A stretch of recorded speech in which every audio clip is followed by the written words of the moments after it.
Wave goodbye, Perry. We'll see you on Friday. Friday.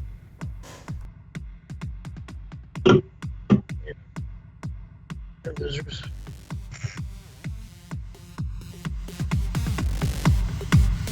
Ricky Horny, Ricky Horny.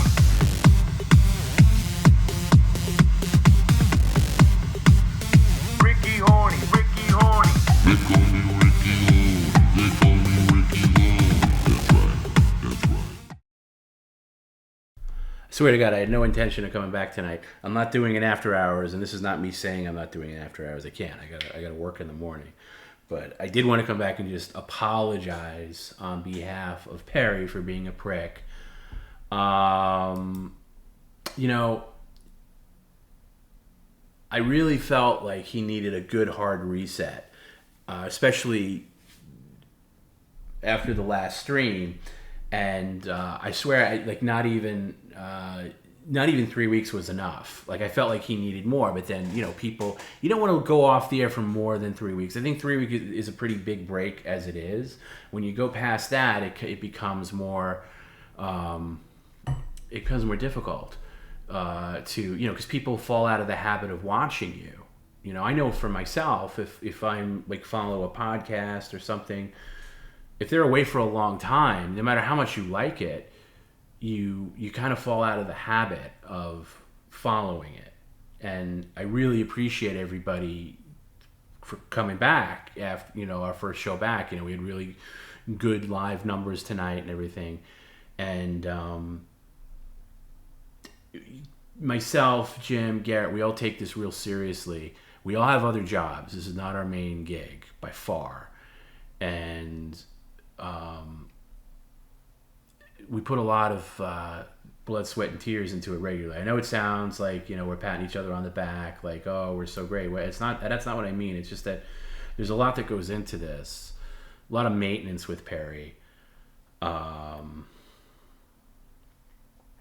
I give an update on his hair dye discussion? Yeah, he did this weird thing over the break, and he was bothering me with it. Like I took my family to the Jersey Shore, to Wildwood, New Jersey for a few days, and like my sister was there and everything. And I really asked. In fact, I told him like bother Garrett, don't bother me. And of course, he calls me like right in the middle of it, and he was going around to different hair salons, like trying to figure out who's going to do his hair, because if you didn't know, like he agreed to do this pink hair stunt. We were going to do it back in April, and then we pushed it off because he had that Pottstown thing. So anyway, we pushed it off, and then we were going to do it when we came back, and he heard from all these salons like, oh, it's going to be it takes 6 hours.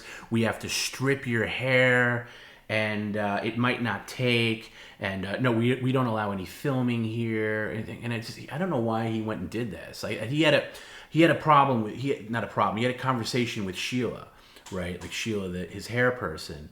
And oh, Jay, cool. Jay says this is his first live PCL. Shout outs to Jay. I'm sorry Perry was such a prick. By the way, some people enjoy Perry being a prick. Dave says the new intro is great. Well, that's all Garrett. Garrett worked hard on the new intro. All credit goes to Garrett on the intro, and I agree with you. The new intro is great. But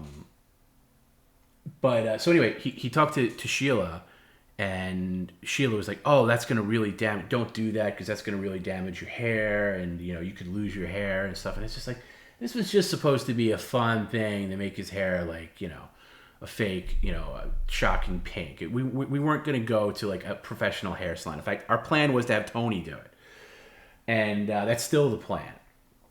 So, but he got all worked up in his head. I'm not doing it. And plus, and on all the salons, they quoted him like $500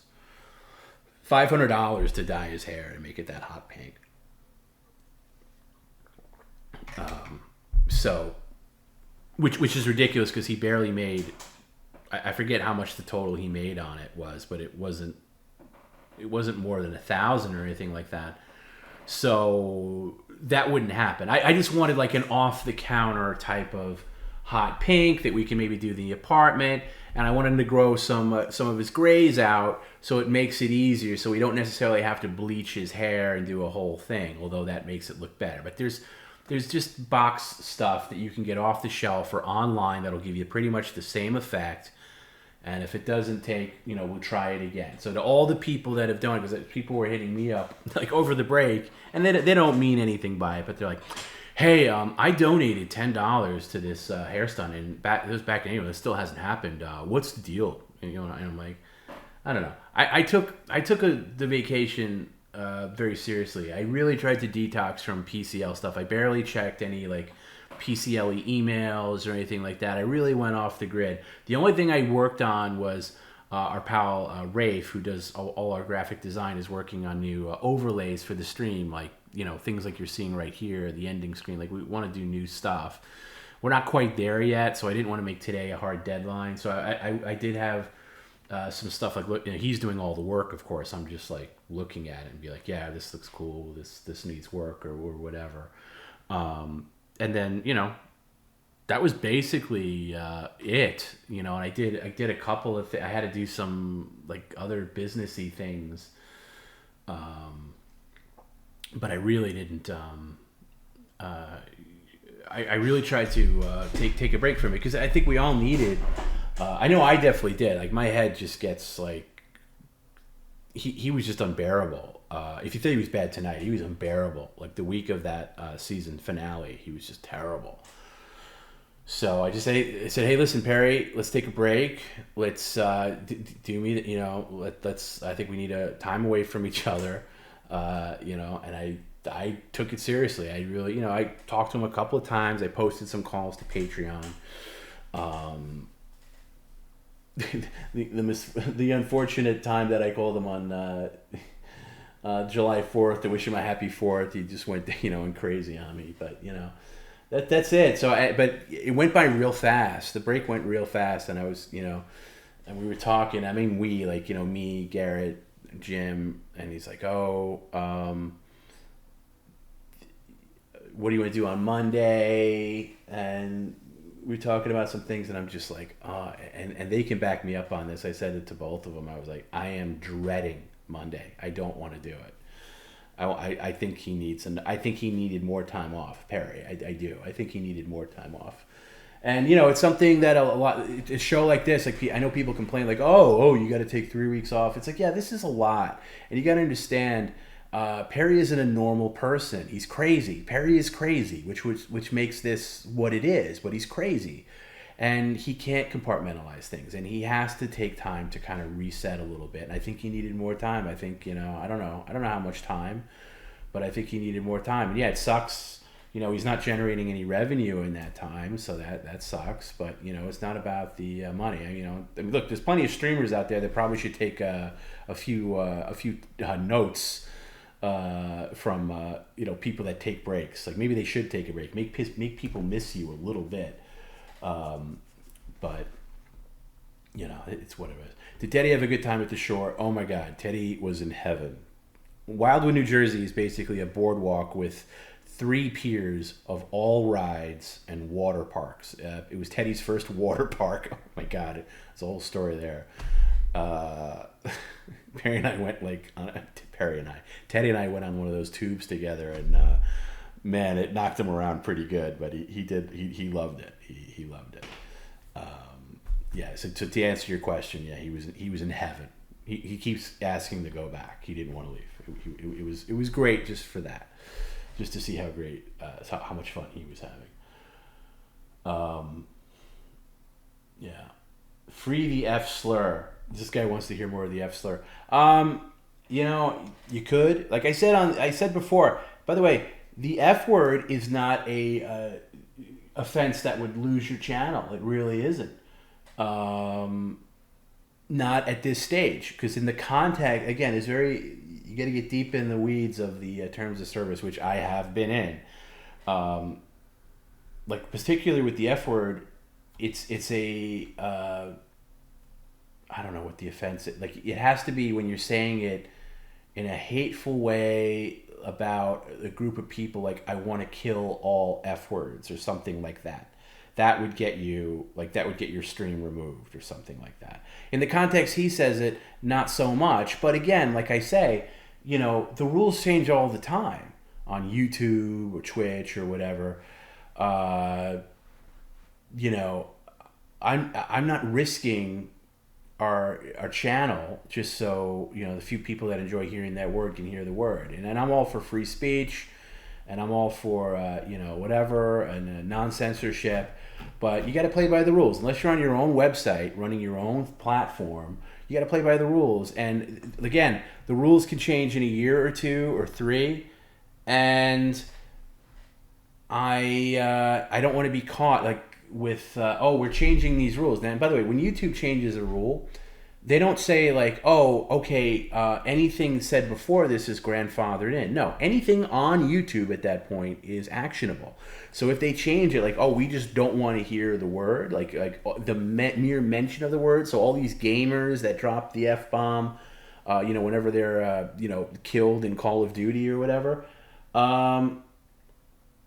that's going to be a problem if they change their policies down the road.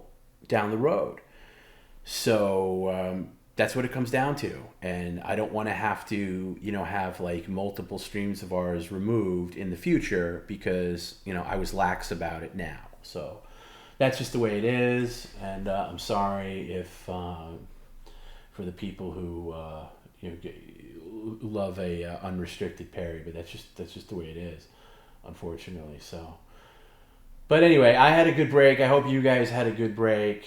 There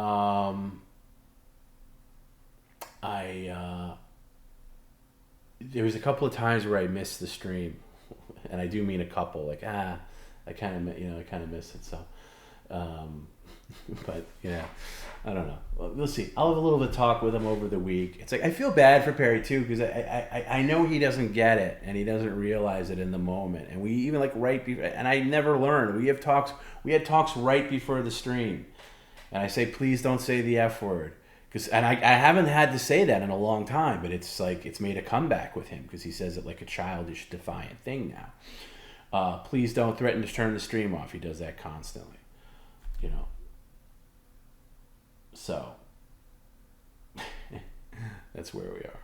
It's a hate word, says Danko. I don't shrink at words, but there are some you don't need to use. It's just bad taste when it's used to bring anyone down. Yeah, it's just whatever. I mean, it's annoying. Tom, the Cartnark and Perry were gold together. Yeah, I wasn't going to pass that opportunity up. Shout out to Frank, Chrissy's husband, who was just hey, we're having Cartnark on tonight. Any chance Perry would be around? And normally I was Perry's taking a break from being on any other stream at the moment. I was like, I can't turn a blind eye for that. So I called Perry. I said, hey, you'll never believe who's going to be on Chrissy's podcast tonight. And he's like, who? And I told him. He was like, she is I'm going to tear her a new one. I was like, all right. And I knew it wasn't going to last long, and it didn't. I think he was on there for whatever. So, yeah, I don't know. But hope everybody's vacation was good. I'm keeping my eye on the time. I can't stay up that late. I gotta be, I gotta get this stream back up on Patreon at least.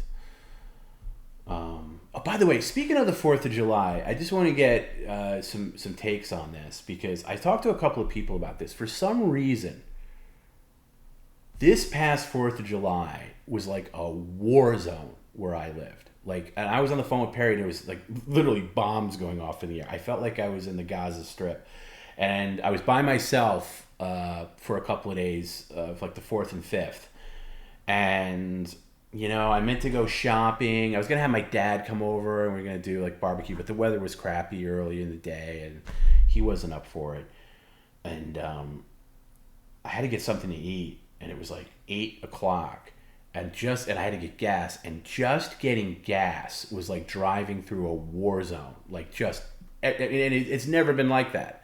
And I've been in this house for 2 years. I've been, you know, in other areas where I've had like, you know, loud 4th of Julys. This was unbelievable. And anytime I mentioned it to somebody else, like, hey, this 4th of July was crazy, like a friend of mine in California was like, yeah, it's nuts.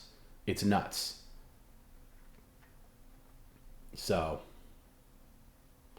I don't know if it was like that for you guys, but I don't know what it was about this year. Like maybe people were pent up from, you know, a slightly restrained 4th of July in the past few years. I don't know. Wild Bill 2023. Thank you for the super chat. 1999. Tom, does Perry realize if the stream ends, that means he's on the street? I don't get it. He does and he doesn't. He doesn't. It's like, again, you got to realize you're dealing with a child.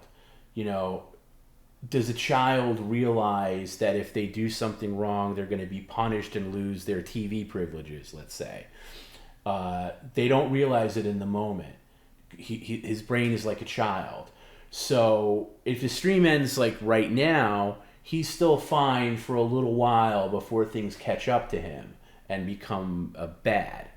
So he'll realize it tomorrow and the next day, and he'll you know, vow to be better. But in the moment, he doesn't. Like on the stream, on camera, when he's talking to you guys, when he's reading you know, the 666 stuff or whatever else, he doesn't realize it. He doesn't think about that. He doesn't care. In his mind, it's not worth it in the moment. That's the best way I can answer that. You know, you're dealing with a child, and that's very frustrating for me. It's like Jim said, if he could take this a little more seriously, it would be unstoppable. But, you know, it's like you're building railroad tracks and you have a saboteur on your team. Like you work really hard building these railroad tracks, and then you got a guy putting dynamite on the tracks or building a brick wall on the tracks, you know, for every mile that you lay down, you know, so it's just the way. And also he's just been a little, I genuinely think there's some kind of chemical imbalance with him where he might need some medication adjusted. I think he's more irritable. You know, there's been a nastiness to him that even his cousin, I had a conversation with his cousin Mark about it too, and he agreed. You know, so he'll see his doctor and maybe see if he can get his meds adjusted or something. I don't know. There's only so much I can do in the moment on the stream, but I wish it was a little easier. But yeah.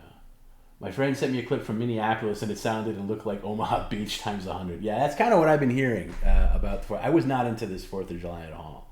I'm not a big fireworks guy unless I happen to see them. We were in Wildwood, and they did the first night we were there, they did a really great fireworks presentation, and Teddy loves fireworks, and that was really nice for me. We were just on the boardwalk, watched a bunch of fireworks, and that was fine. But when it's like people lighting them on the street, like in my neighborhood, it was just friggin' crazy. And I feel bad for people with dogs, because I know dogs have a real hard time with fireworks. Please leave this up tonight, Sir Tom. I can't leave it up tonight. It's going to come down, especially because it's in 2 parts. It'll be on Patreon tomorrow at some point.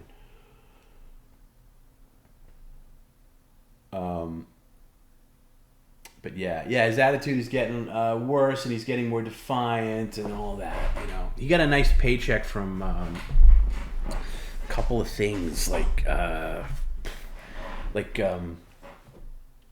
he had a very decent amount of cameos over the break, and he had a couple of other Patreon money and things to keep him afloat. So he wasn't like, he hasn't come to the point, like his Venmo dried up, where his Venmo is like his stunt money. So like all the things he does, like for the offers and stuff, that dried up, and he was like, "What happened to my Venmo?" I was like, "Well, we haven't been on the air for 3 weeks. There's nothing on there." You know, so that kind of made him a little bit of, like, oh, we got to get back, Danko's dog was losing her mind from the fireworks. Yeah, okay, I guess so. I guess that was universal, that fireworks in the United States was just out of control. Very, very crazy. What did I do on the time off besides Jersey Shore, of course? Well, unfortunately, I had to help out my dad a little bit. My dad's not doing well, not physically. he's not. I didn't say that right. It's not that he's not doing well physically. He's healthy, but he's been having a hard time with my mom's passing. I think it hit him. I think I might have mentioned that already, but he's been having a real hard time with it. Where at the time my mom passed, I think he was more relieved because he was the primary caregiver, and my mom was suffering a lot, and it took him a while to get into the mourning phase, which I think he's in now. And then this was the worst. Like just before the 4th of July, my dad's best friend passed away, and this is a guy that he grew up with. Somebody he's been friends with his whole life. He has 2 best friends. Then they were a group of 3, and his friend Charlie, who I grew up with, he was just a great guy. He passed away. It wasn't a surprise. This guy never went to a doctor in his life. But my dad had mentioned to me that he hadn't heard from him in a while, and I think he was kind of expecting it. And it sucks because the timing's really bad. Where my dad lost his brother. My uncle passed away in November, right when my mom was in the real throes of not doing well, and he had no chance or time to really absorb that death or mourn it. And then of course he lost his wife, and now his best friend, and a lot of his close friends are just like not doing great health wise. And I just fear for the day where they like one of them was in the hospital, and I was like, Jesus Christ, if this person dies, like I'm gonna lose my mind. So you get to a point in life where, not to sound melodramatic, but life stops giving you things on a regular basis, and it just starts plucking things away and taking things from your life and removing things that made you happy. And it's sad. And he's okay. We both went to the wake on Thursday, and then the funeral was on Thursday. It was such a pain in the ass because he lived in Rockaway Beach, which if you know anything about New York, it's a pain in the ass to get to. It's a very interesting community, and he lived there for like 40 plus years. So we went there. It was just miserable traffic getting there. Hot day. We did the wake, and then there was a cool kind of like seaside bar across the street. When you go to a wake, there's like 2 sessions if you're close to the family. So we did the day session, went to the bar for about an hour and a half, got something to eat, came back for the night session, drove home. Came home, and then right back to the next morning for the funeral. And it stinks. So this guy, the guy who passed away, was great. And thank you, everybody that is saying nice things.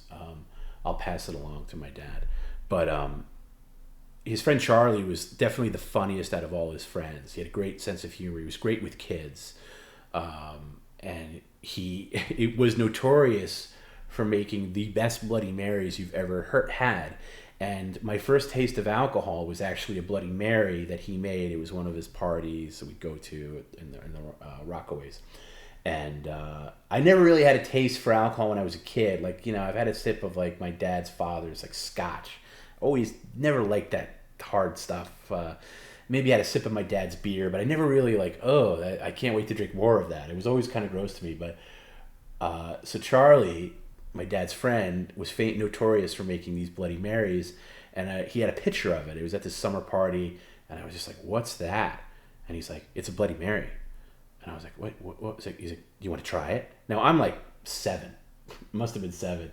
So I took a good sip of this Bloody Mary, and it was the first cocktail that I ever had where I was like, ooh, I can't wait to grow older and drink. Like, I cannot wait. And it remains to this day as my favorite cocktail. And I've lived my life in pursuit of making a Bloody Mary as good as his. But I never had his recipe. I kind of came up with my own. I've given it to a couple of people over the years who've asked me.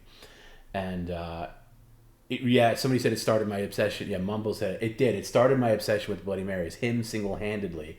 And everybody always talked about it. Like, he was a big he was a season ticket Giants fan, football Giants, and he'd go to a game, he'd tailgate, bring his Bloody Mary. So anyway, the guy who gave the eulogy for him was a very close friend of his. coworker, and he talked about the Bloody Marys, and he said he had the recipe. So we did this thing after the funeral. There was like an after kind of, luncheon thing at this bar restaurant, for close family and friends. And I sought him out. I said, first of all, you did a great job with the eulogy, which he did. And I said, listen, I've been in pursuit of that recipe my entire life, and I've never really had the balls to ask him because I know he guarded it. And he shared it with me. He had the recipe on his phone. He goes, you could take a picture of it. And I took a picture of it. And I was so proud of myself because my recipe that I've come up with on my own to emulate his is so damn close to the actual recipe. And there's very few differences. And I was just, it was a sad day. And, of course I saw people that I haven't seen since I was a kid. But inside I was just like, oh my God, I'm right there. I'm so close. I had things in mind that he doesn't. Like I pulverize bacon, for example. Like I'll put bacon in the Vitamix along with horseradish to kind of blend it up. Like that's kind of my little thing. But he had things in there like, for instance, he starts with a spicy V8 as the base. And I start with a regular V8 and I kind of add my own spices in. But the fact that he starts with a V8 base kind of made me proud because I was like, I start with a V8 base. But then he also adds a small Clamato and like a 2-to-1 ratio, which I don't. And I think Clamato would be really good. Or you could do sea salt and clam V8, which is the same thing. And then he does Tabasco, and I use like a little bit of a stronger like habanero spice. And then he did celery salt, which is also in mine, and Worcestershire, which has to be in there, but it has to be lean parents, and that's what I use, and of course horseradish. But I take things a little extreme. Like I put the V8 in the freezer to chill it a little bit before I do it, and I'm really big into the garnishing. And I use a high. They didn't mention a vodka in this recipe. I always go for a high-end vodka, and I go with like 75 to 25% ratio of vodka to V8. A Kettle or Tito, not Tito. There's a couple of things that are okay, but I'm gonna add in the Clamato to my new recipe. I fully come back now to loving Bloody Marys. And by the way, it was really cool. At the after services for the funeral, everybody had Bloody Marys. Like there was an open bar, and everybody had Bloody Marys. Because it was just what he was known for, and to honor Charlie, that was what we all had, Bloody Marys. It was not a beer or a different cocktail in the house. It was just like mandatory Bloody Marys. And they were not that great, by the way. They were not on the level of Charlie's. But so I'm just going over. I have a very long recipe. I'm just like glancing over it right now. I'll give it out in full to anybody who asks me for it. It's not like a secret thing, but properly chilled V8. Don't get it from like the cabinet or anything like that. Now the Clamato that, and then you put it in a blender and add vodka to taste, of course. But you want to add that lean parents Worcestershire. That's probably the most important ingredient, and you really want to go with a liberal amount of that to taste, of course. The thing that I add in, I go with a dirty martini mix or olive juice. You can get by with olive juice, but I like dirty martini mix. It adds that kind of olive, like cocktailish flavor to it. That's one of my little hacks. I do that. The problem with that is it's a little greasy. So if you're just using olive juice, that's why I defer to the martini mix. It's kind of the same thing, but you don't get that grease kind of thing. There's a lot of different brands, but you can find it at a bar supply area of any store that sells booze, like a Total Wine. They'll always have that on hand. Makes a big difference. You can get by without it, but I wouldn't recommend it. Tablespoon of that or so. And then fresh horseradish. I cannot express enough how fresh horseradish makes a difference. People normally stir it in. I don't like that because it never really quite liquefies, and there's like chunks of the horseradish. I don't like that. I toss it in the blender and I pulverize it. Pulverize it where it's just liquefied. You know, it's kind of like in Goodfellas where they slice the garlic and it melts in the sauce. That's how I treat horseradish. Pulverize it. And then bacon is a big part of it. 2 or 3 strips of good bacon, not like shit bacon. Good bacon. Cook it up, put it in the blender with the V8, with the vodka, with the horseradish, and pulverize it. So rather than have it, you know, you could also have bacon in it as like a garnish, but you want the flavor of bacon in that. Like literally completely vaporize it. And then the same thing with celery. I don't like celery, but celery is important to the taste. I'm also going to add celery salt in, but a stalk of celery, blend it. Like most people don't blend it, they'll just stick it in the Bloody Mary. Blend it, pulverize it.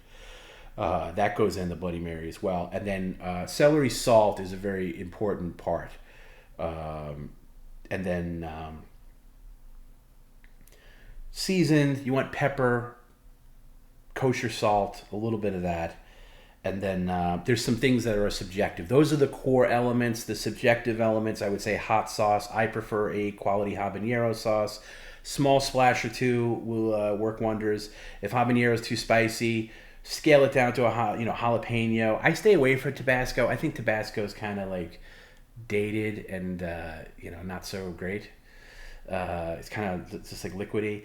And controversial one. Again, these are optional. Everything I said prior was mandatory. Pickle juice, like from a pickle jar. Just a little splash of pickle juice. You don't need a lot. And you blend it up on a very high setting on any good blender. I use a Vitamix, but you could use whatever.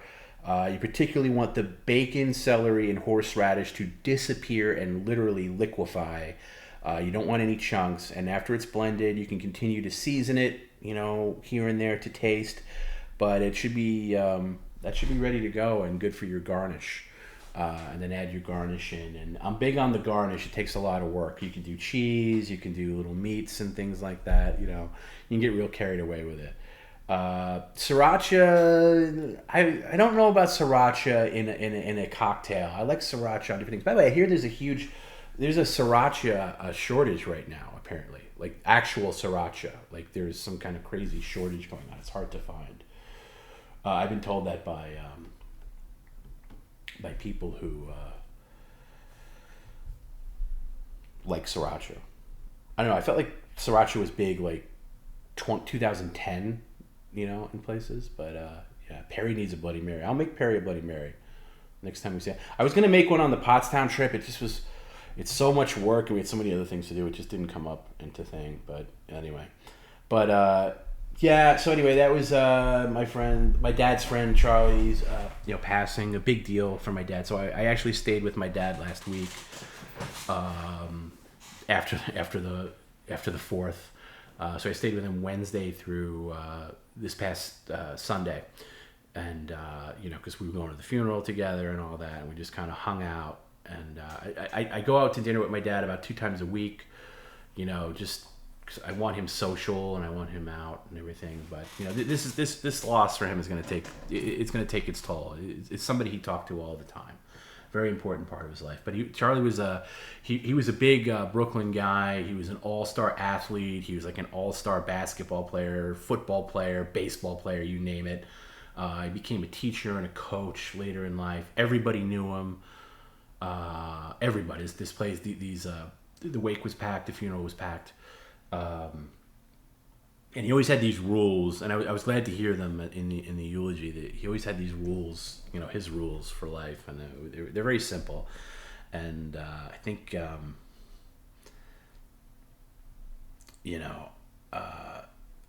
think there were 4 of them, and if I can remember them offhand, it was. This is his rules for like teaching and like people that he would mentor, and he would say, nobody's perfect. It's okay to admit when you screwed up. Nobody's perfect. It's okay to laugh at yourself. Nobody's perfect. It's okay to say I'm sorry. Admit when you mess up. And his most important rule, which I always carry with me, and if you hold anything, if you retain anything from this stream, retain this. this was his number one rule.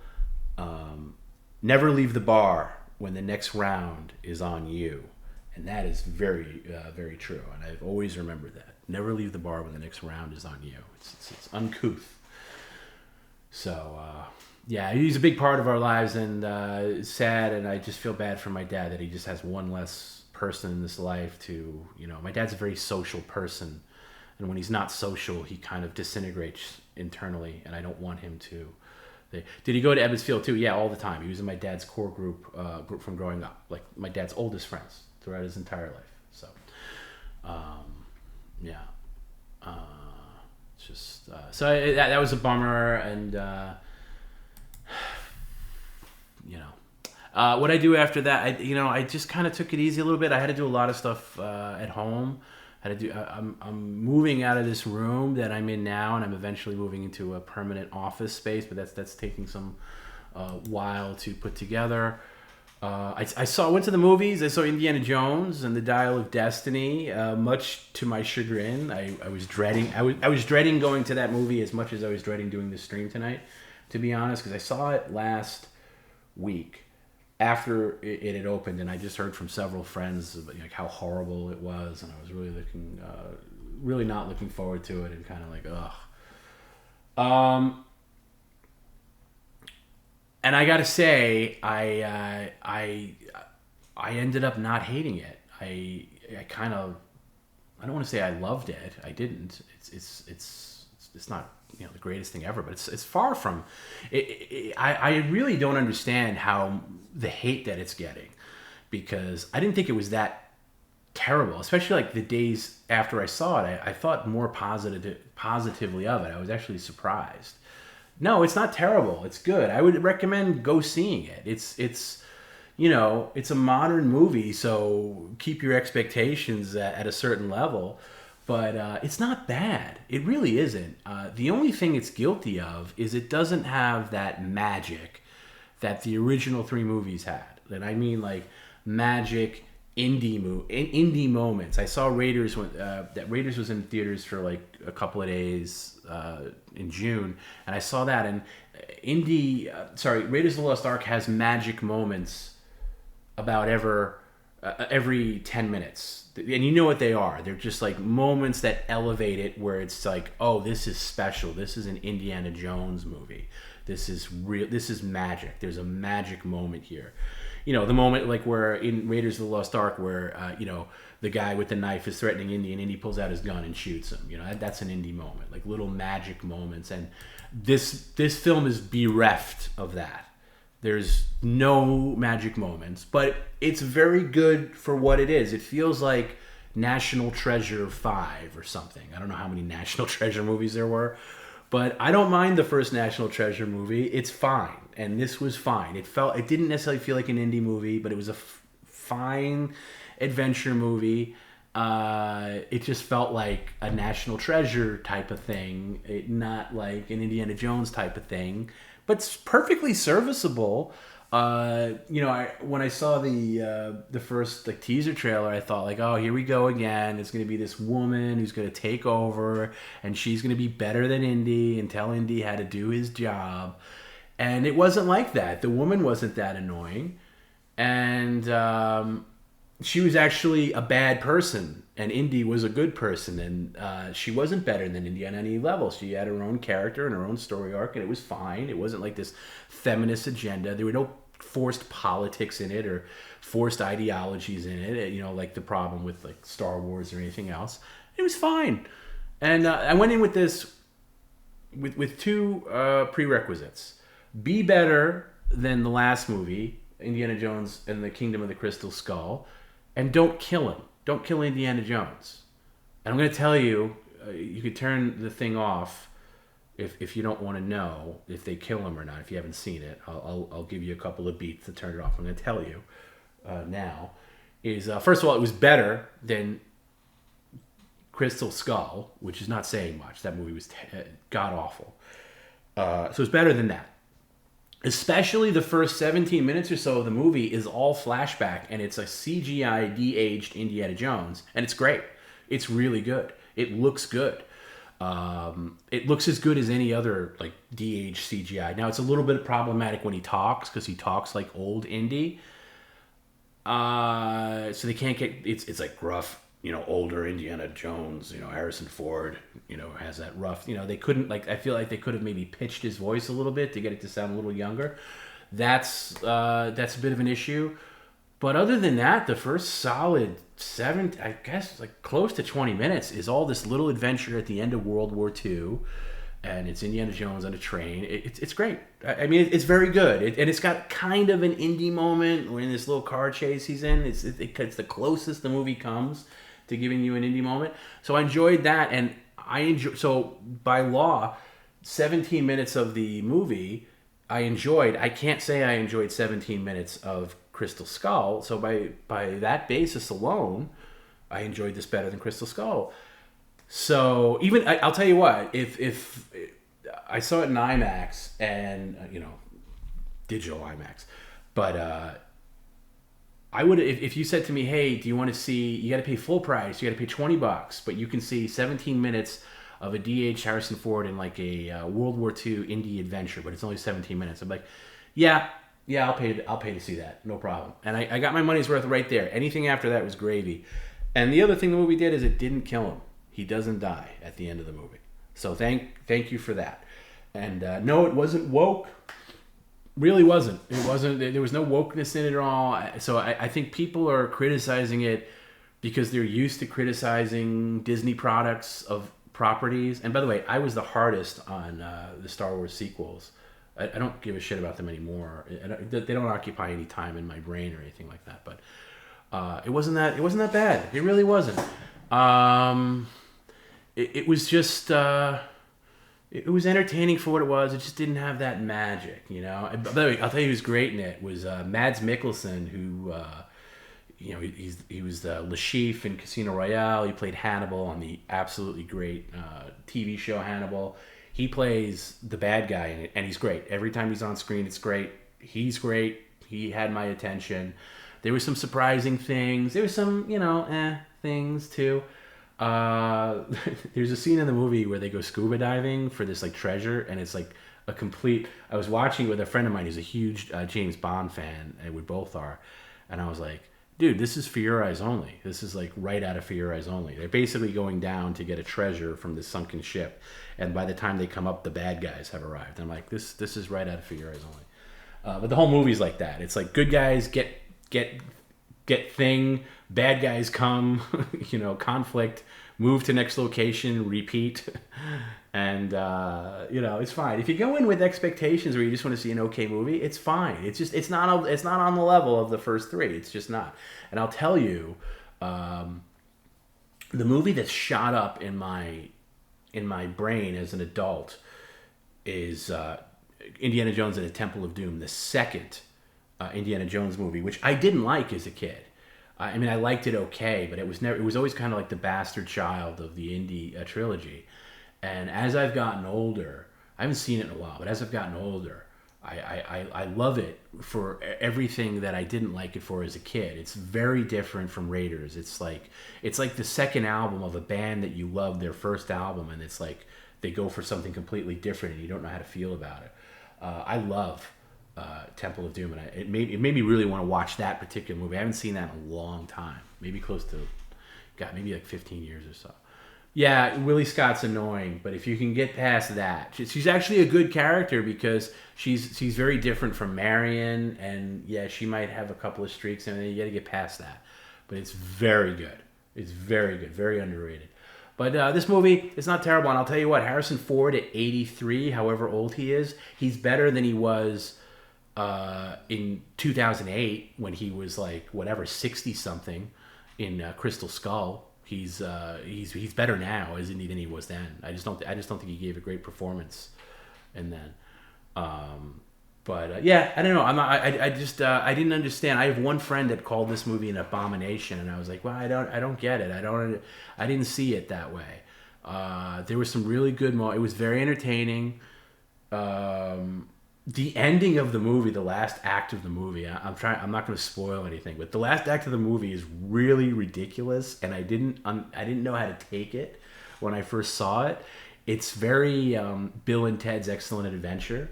Like it goes to a place that Indiana Jones movies have never gone. And I was like, wow, they're really going for this. And at the moment it was playing out, I was in the theater, I was kind of rolling my eyes. But the more I thought about it, the more I liked it. I actually liked the final act. So it's a thing where, as I was watching it, I was rolling my eyes at some point. But the more I thought about it, the more I liked it. I'd give it a solid B- if I'm giving it a grade score. I felt sad that it didn't win its weekend this past weekend at the box office. Some horror movie won, and I was kind of bummed by that. You know, maybe people just aren't into that. Somebody says that they hated the ending. I get it. I hated the ending as I was watching it. Not hated it, I didn't like it. And then when I went back to think about it, I was like, that wasn't so bad. Is it more weird than the fridge scene? No, there's no scenes like that fridge scene. There's no bad thing. Do I give it a thumbs up? You know what? I'm going to give it a thumbs up because I think a thumbs up is it's on the margin. I wouldn't give it a thumbs up. I do give it a thumbs up. I give it a thumbs up. It's a soft thumbs up. It's not a rave. But I don't understand. I don't understand getting the pitchforks out for it because it does. It's not like how The Last Jedi was, where they completely like ruined a character, like Luke Skywalker, where they make him into an old where Harrison Ford is Indiana Jones and he's just like a cowardly old man and turns his back on everything that made him great. It's not like that. It's a very real. He's realistic where he is. Now there's some story elements that I didn't love. I thought some cameos in there were a little gratuitous. But yeah, Jim says Shia LaBeouf swinging through the trees with monkeys. I'll say this. I only saw Crystal Skull one time in the theater opening night. I've never seen it again, never will see it again. However, first half of Crystal Skull is not terrible. It gets terrible and it gets ridiculous in the second half. The second half of the movie is just fucking awful.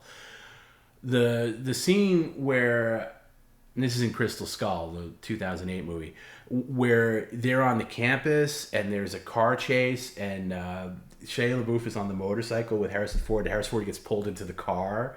And then Shia LaBeouf on the motorcycle goes to the other side of the car, and Harrison Ford makes his way out of the car and back onto the motorcycle. That's a great indie moment. It's probably the only really good indie moment that movie has, but it's great. Which celebrity would be my ScarJo? Cha-Cha? I don't think I have one. I don't really have any female celebrity crushes. They would be in the past. When I was a kid, I was really into Leia Thompson. Not Back to the Future Leia Thompson, but Some Kind of Wonderful Leia Thompson specifically. And there's probably a couple other female crushes I had, but I don't have any currently.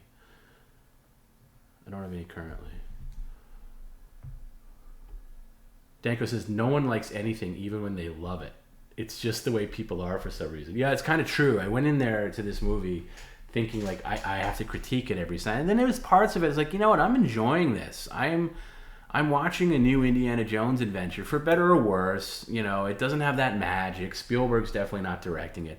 There's a couple of missed opportunities in it. There's scenes where I was like, you know what? If Spielberg was directing this would have been a really great indie moment. Like he would have like smirked or, Indy would have played it up a little bit. And it was some missed opportunities. But it's true, and I also getting back to.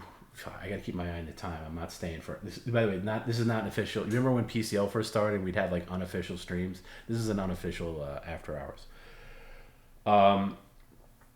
There was see you later, Wholesome Toaster. He's gonna play Doom.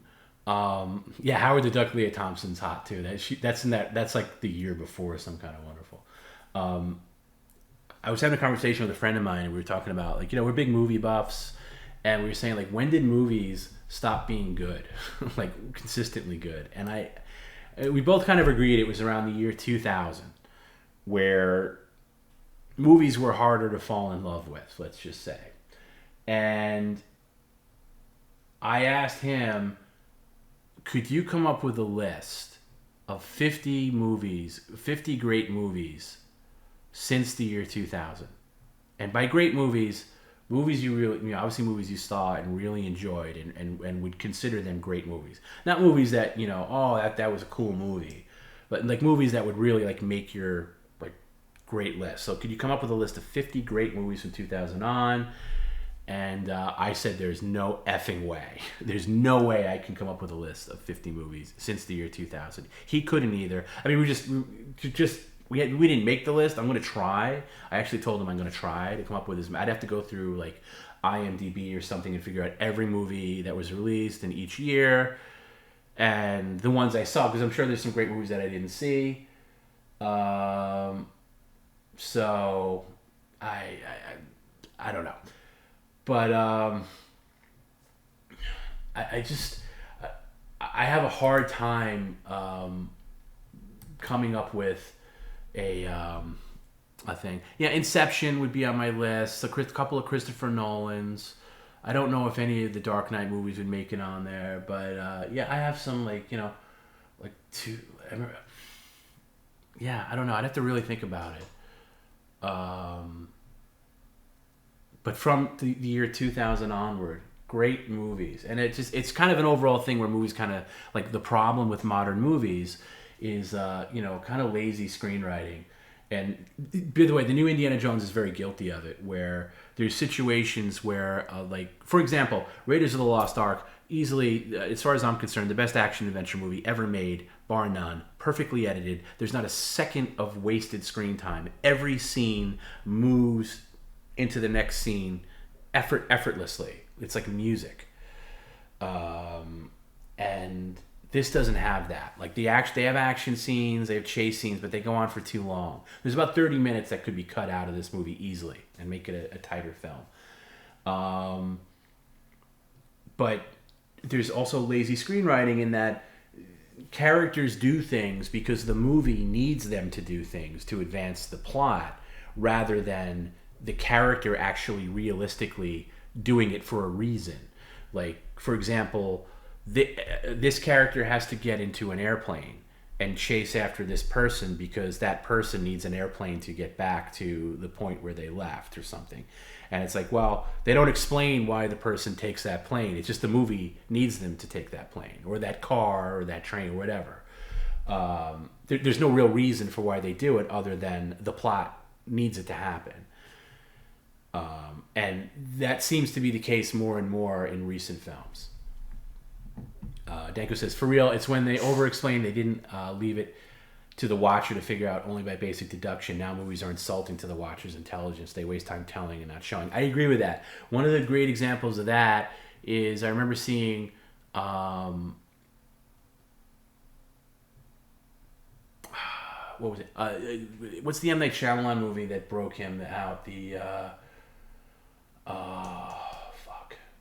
It's The Sixth Sense, okay? The Sixth Sense. I think everyone's seen The Sixth Sense by now, so spoiler alert, if you haven't seen it, turn it off. But, Bruce Willis is dead at the end of the movie, and I remember seeing it for the first time, and it's one of those movies you can only watch once. It's really... I think I tried watching it one time after you've seen it the first time, and it doesn't play right. So, but I remember seeing it, and then at the end of the movie, when it's revealed that Bruce Willis is dead, the movie treats the audience like an idiot. And, I get it, a lot of people are idiots, where they have to now show you all the scenes that Bruce Willis was in to make it really driven home that he's really dead. Like, oh, here's the scene where he's in the apartment, but the mother doesn't interact. Remember that. And it's just like, yeah, I remember that. I'm okay. I don't need you to walk me through it. I don't need you to hold my hand. You give I like when movies give the audience a lot of credit. And, so but that's a 99 movie. Doesn't really answer the thing of how many good movies. Somebody said Tarantino movies. I got to be honest with you. I wouldn't put Kill Bill 1 or 2 on that list. I like them fine, but I'm not big on that.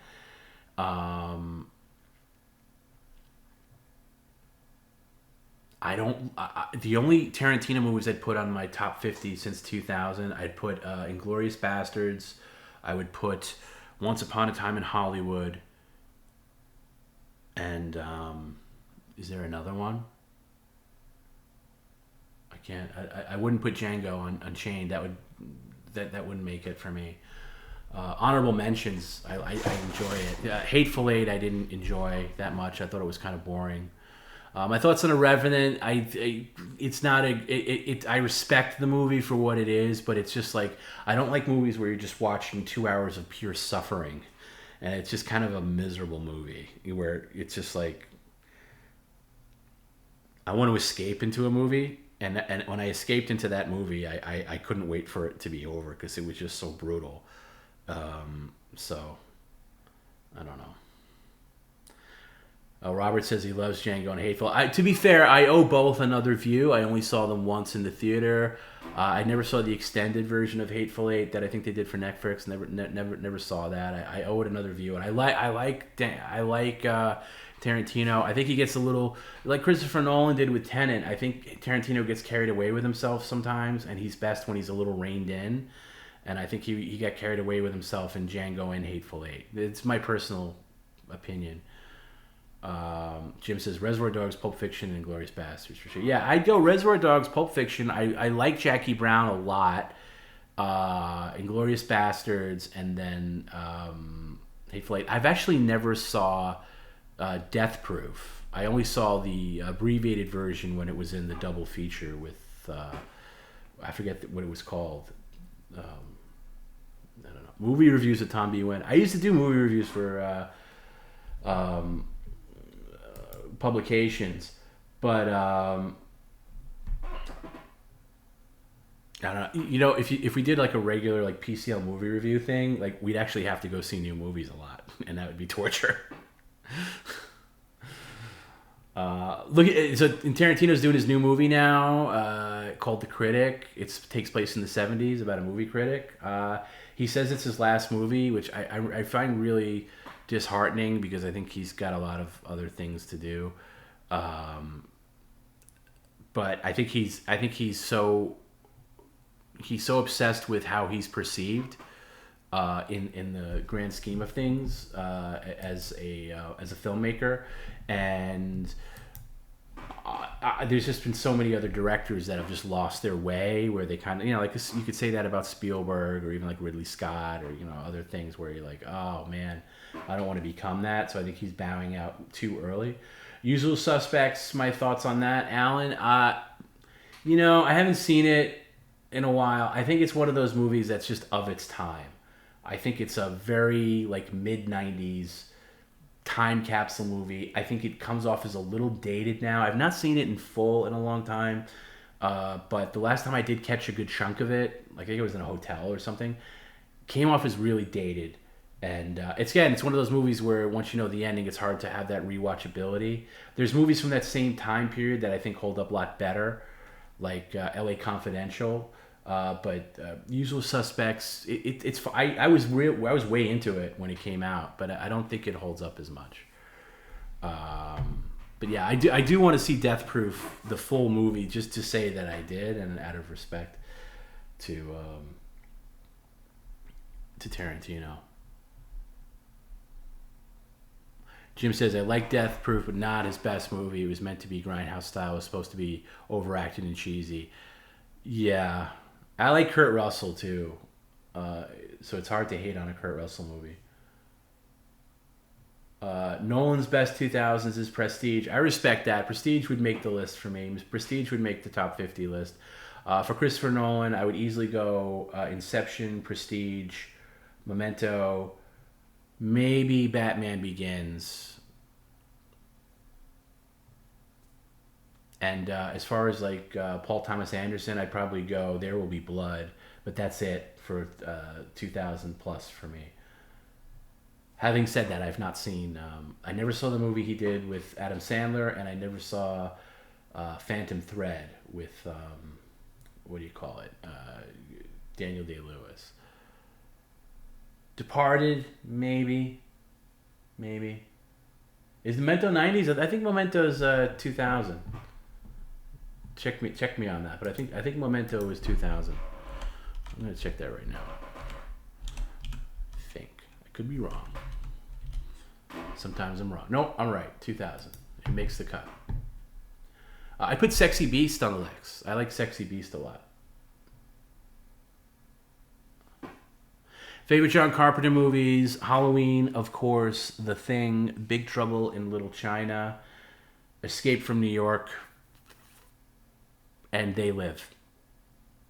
I think those are the core 5. I think outside of that, you get a little sketchy with John Carpenter. Matrix is 99. That's but obviously the first Matrix is great. You got to ignore all the sequels, of course. One of those movies, like for me, like RoboCop. There's a couple of them. You just need the first movie. Ignore all the sequels. Don't even bother with them. But Matrix is great. Game-changing movie. And don't watch Escape from L.A. It's terrible.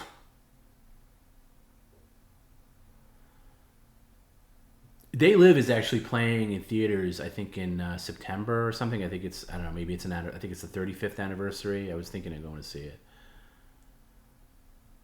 Yeah, and like Jim says, Escape from LA is the exact same movie. It's Escape from New York.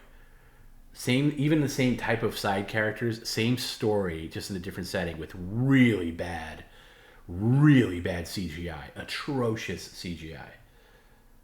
To the point where they should redo it. It's that bad. It's so bad. Have I seen The Strangers yet? No. I don't think so. Is it a new movie? If it's a new movie, I haven't. Indiana Jones and the... what is it called? The Dial of Destiny was the movie I saw the most recent. And before that, I can't even remember the last movie I saw that was new. Oh, the other thing I'll say about Indiana Jones, and is why the first 3 movies, or at least Indiana Jones and the Last Crusade and Raiders of the Lost Ark are good, and the other movies kind of lose their way, is because, you know, the Ark of the Covenant and the Holy Grail are real things. They're at least biblically real. They're things that we all know about, and they're the MacGuffin in those movies, the thing that Indiana Jones is searching for. When you start coming up with things like Dial of Destiny or Crystal Skulls, they become works of science fiction, and you lose that reality that those original movies had, and especially in terms of like action choreography, and now it becomes like CGI choreography. I could write a whole thesis on it, but that's another big part too.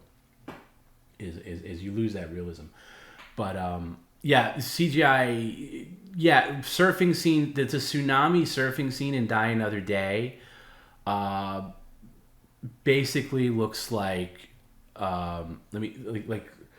what's the best CGI special effects ever? like give me, you know, like, and in one of the modern Star Wars movies, it's so much worse than that. It looks worse than a video. It looks worse than a 90s video game. That's how bad it is. That's how bad the CGI is. And I'm a purist with movies. Like, I hate when they change, like Star Wars, and they give practical effects a digital makeover. But I am not the same way for mid 90s movies, especially when like CGI kind of took over, especially with low budget movies, and the CGI looks terrible. I'm all for revisiting those movies and just redoing the CGI, because it wouldn't take that much money, and just make them look a little bit better, because they stick out so bad. Speaking of Harrison Ford, there's even this scene in Air Force One at the very end where they're getting off the plane and their parachutes. There's some real bad CGI there where the plane crashes.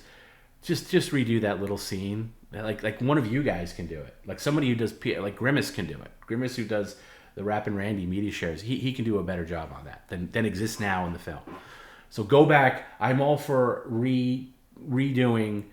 Oh yeah, Langoliers is notorious bad. That's like a made-for-TV movie. Oh, that's another real atrocity. It's like laughable. Some of these CGI stuff from like when they didn't really know how to do it, it sticks out so bad that you laugh at it. It's that bad. I'll take a bad practical effect any day over a bad CGI effect, and I have no affinity for preserving bad CGI. Erase it and do it again.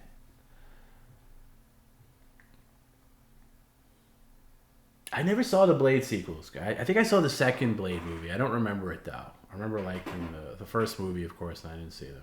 I never saw the one with Triple H. Paul says they should redo every Stephen King movie. The technology finally caught up with his imagination. Yeah, I think so. I think the best Stephen King movie is, this is for me, this is just my opinion. That I think is closest to the book, and I think works as a movie beginning to end, where I have no problems with it, because there's most Stephen King movies, I have problems with them. I think his best movie is Christine. The best Stephen King movie is Christine, the one about the killer car. I think Misery is also a very good Stephen King movie, although it's different. I think everything else I have a problem with, including The Shining, which I've talked about before. More practical effects in The Thing 2011 would have saved the movie, but it would have been a step up. I never saw The Thing 2011. I have no interest in it.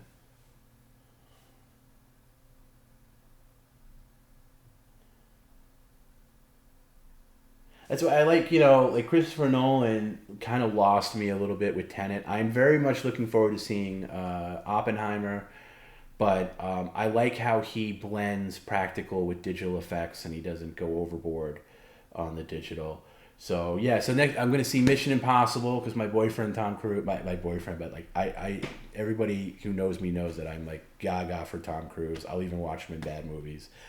So I got to see that. I think Mission Impossible is getting a short shrift in premium theaters because Oppenheimer has the run on IMAX, and that's coming out like a week later. So Mission Impossible only has 1 week, maybe a little longer than a week, maybe like 10 days or so in like IMAX screens, and then it's going to be pulled out for Oppenheimer. So I'm definitely going to see Mission Impossible while it's still in IMAX. Bros in the top 50, possibly. Yeah, I still have yet to see Bros. I still have not seen that yet. Maximum Overdrive is great in So Bad It's Good way. Yeah, I gotta admit, Jim, I've never seen Maximum Overdrive. It's one of those movies that I definitely need to see.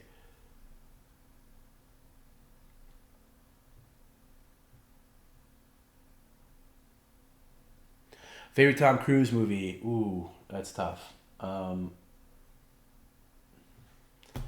I gotta say, the Mission Impossible movies post like the third one have been so good, like really good. It blows the mind at how like Mission Impossible movies have bested the Bond series in every way. They're at least as good as the predecessor or better. I don't know. I really like Tom Cruise in Michael Mann, the Michael Mann movie where he plays the hitman with Jamie Foxx. The name of it's escaping me at the moment. It's going to come to me in a split second. What the hell is the name of that movie? Why can't I think of it? The one where he plays the hitman and Jamie Foxx is the cab driver. Anybody? Somebody's got to have it without me looking it up. It's one word. Collateral. Thank you, Mumbles. Collateral. I love Collateral because it's just so different for him. Like one of my favorite scenes. Collateral would make the list of my top 50 in the past 20 years. There's one of my favorite Tom Cruise moments in that movie where I would pull it up if I had the ability, but like there's a scene where he gets thrown off his game a little bit. He's this hitman, and basically Jamie Foxx is a cab driver who's got to drive him around to his hits. Jamie Foxx doesn't necessarily know that he's driving around a hitman yet, but Tom Cruise gets really pissed off at him at one point, and he shoots this one guy, and then he's so pissed off he's walking away from the guy's dead. He's so pissed off he has to stop in his tracks in an alley and go back and shoot him a couple of more times because he's pissed off. And it's like the first time in the movie where he's like, oh, this character's like, he's losing it a little bit. God. Yeah, it's right after Jamie Foxx did Ray. Yeah, right around that time where Jamie Foxx was like a really big deal. I love that movie. I might go with Edge of Tomorrow. Edge of Tomorrow was a movie that I went into, with some trepidation because he was kind of on a weird run. He had just done that movie Oblivion, which I didn't see, but people said they didn't like it. Edge of Tomorrow had kind of a weird name. It had that woman in it. I forget her name, Emily Blunt maybe. That I don't like her, and I kind of went in there like with my arms folded, like, and I love that movie. That might take the top spot for me is Edge of Tomorrow. But I even like Night and Day. I know Robert is in the chat. He agrees with me. We both love Night and Day with him and Cameron Diaz. Nobody likes that movie, but I love it. I think it's fun for what it is. Yeah, I'm a little gay for Tom Cruise. I'm a man made for women, but not that I want to like make out with him or anything like that. But I do like him. Name me a better star. Name me a guy that's that's doing shit in like the '80s, the early to mid '80s, and is still slaying it to this day. He's still making good movies, and he's still pretty much playing the same character all these years later. Tom Hanks is in his contemporaries, but Tom Hanks is playing those older roles now. Bruce Willis not doing those anymore, obviously.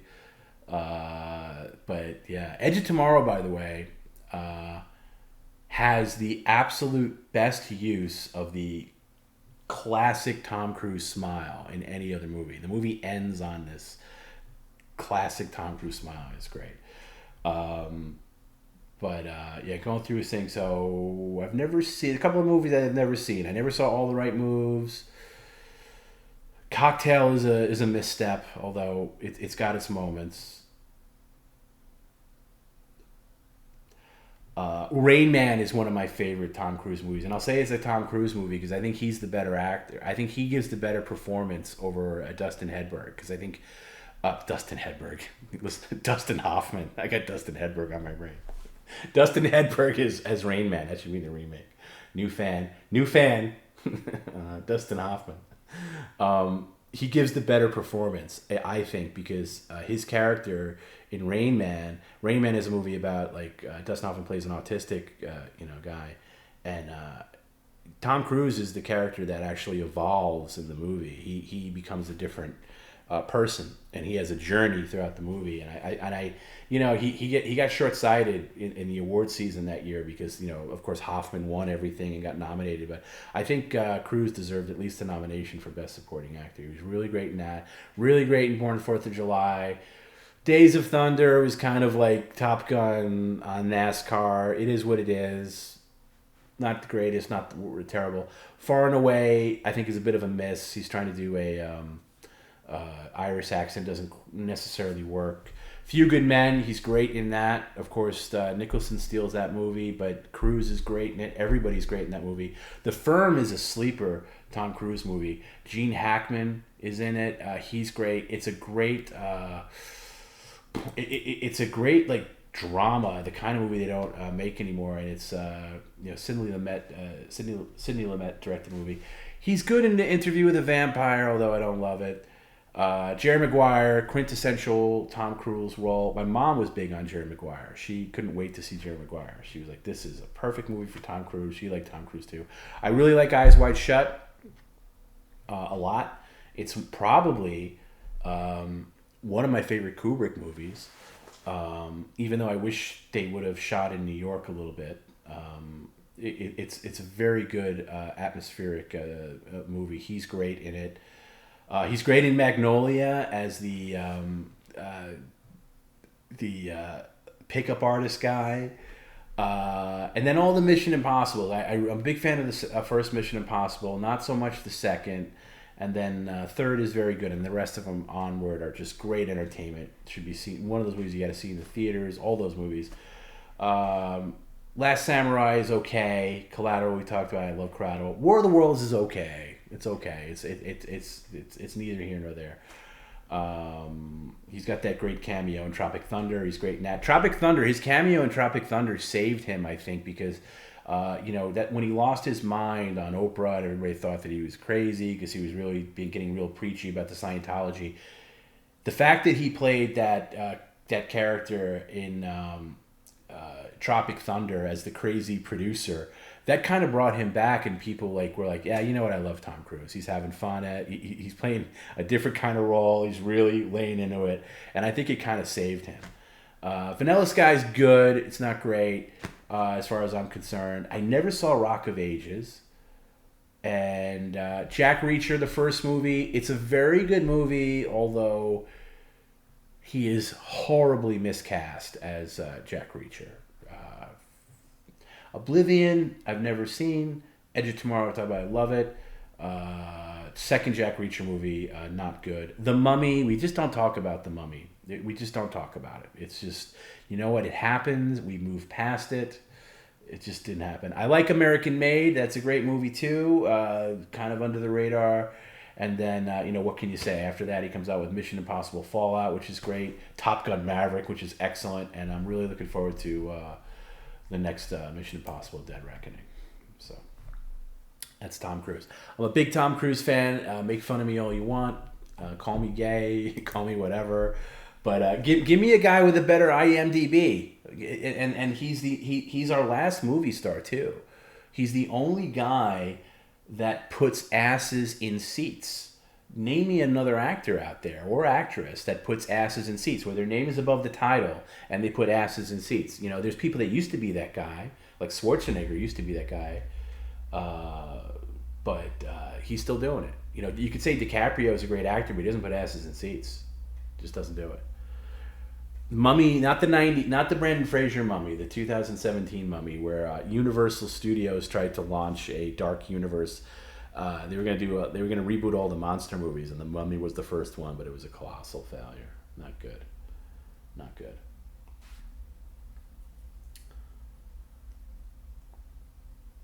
With Vern Troyer dead, Tom is right. Yeah. There's nobody out. There's nobody that compares to him, and he throws. And you can not like Tom Cruise for whatever. You don't agree with Scientology or whatever. Don't start chatting with Tom Cruise 1992. I'll tell you what. If somebody slips into my DMs saying that they're Tom Cruise, I might buy into it. There's nobody else that compares to him as far as he has some misses here and there. The mother effer though does his own stunts. He's crazy. Like he'll jumps off a mountain with a motorcycle. It's crazy. Tom Cruise is a good man. My favorite Tom Cruise story was when Emily Blunt broke into tears about the costume she needed to wear, and he said, "Hey, stop being a pussy." I hear he's kind of tyrannical on sets, but good for him. No, Keanu Reeves does not put asses in seats. He's very good at what he does. I'm a big Keanu Reeves fan. I like Keanu Reeves, but he does not put asses in seats. He's not a movie star in the way that Tom Cruise is. Nobody is. He's in rarefied air. Speaking of Schwarzenegger, by the way, I did see the. I very rarely watch Netflix because I hate it, but I watched the Arnold Schwarzenegger documentary. It's a 3-part documentary. If you haven't seen it, it's pretty good. First part of it's 3 parts. First part is on his bodybuilding career. Second part is on his film career, which is the most interesting, and then the third part's on his political career as governor of California. It's very good, worth watching, and it made me really appreciate that run that Arnold had from he had a 10-year run from mid 80s to mid 90s that was just unstoppable. A couple of hiccups here and there, of course. You got your Last Action Heroes, but man, that guy just slayed it. Tom Hanks is good, Paul, but he doesn't put asses in seats. He doesn't. You don't see Tom Hanks on the marquee and be like, "Oh, I got to go see that." It's just not. No, I didn't watch Fubar. I saw the trailer. It just looked terrible, and I've heard bad things about it. Perry, it's Tom Cruise. I'm dying. Yeah. I just watching that the Arnold documentary made me miss. You don't really see that anymore. The breakout people, because I feel like I kind of grew up with Arnold movies because I was very young when Conan the Barbarian came out. I wasn't allowed to see it. You don't see that anymore. You see, Vin Diesel movies or whatever, but it's not on the same level. It's like Arnold, that true progression of Arnold, where people in Hollywood told him that he could never be an actor because of his accent, and he just said, "F you, I'm doing it." And man, you look at his resume, and he talks in the documentary. It was very funny, how he didn't want to be the Terminator because he thought being a bad guy would be a bad career move. He wanted to be the Kyle Reese character, the hero, which is crazy to think about. But just the evolution of his movies, and they were always exciting when I was a kid. When you were a kid, your mileage may vary. But yeah, have I seen One Too Many? Is that Stuttering John's movie? No, I've never seen it. No. You know what's crazy about One Too Many? It's a National Lampoon. Like they actually went and licensed the National Lampoon umbrella for that. But I think even John admits that that's not a great movie.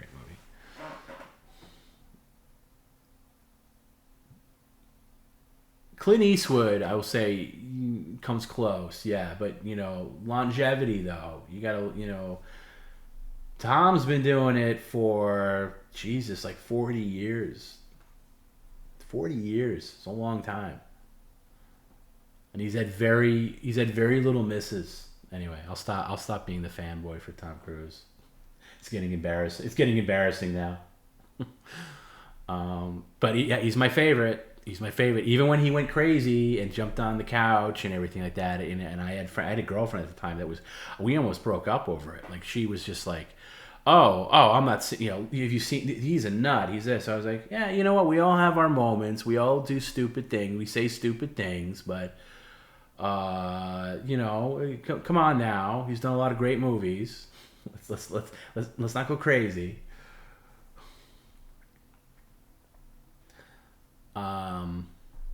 Maybe the best thing to come out of Arnold's movies are the soundboards that have spawned countless. Yeah, it's like all his soundboards are like 95% Kindergarten Cop, and maybe like and 8% Twins.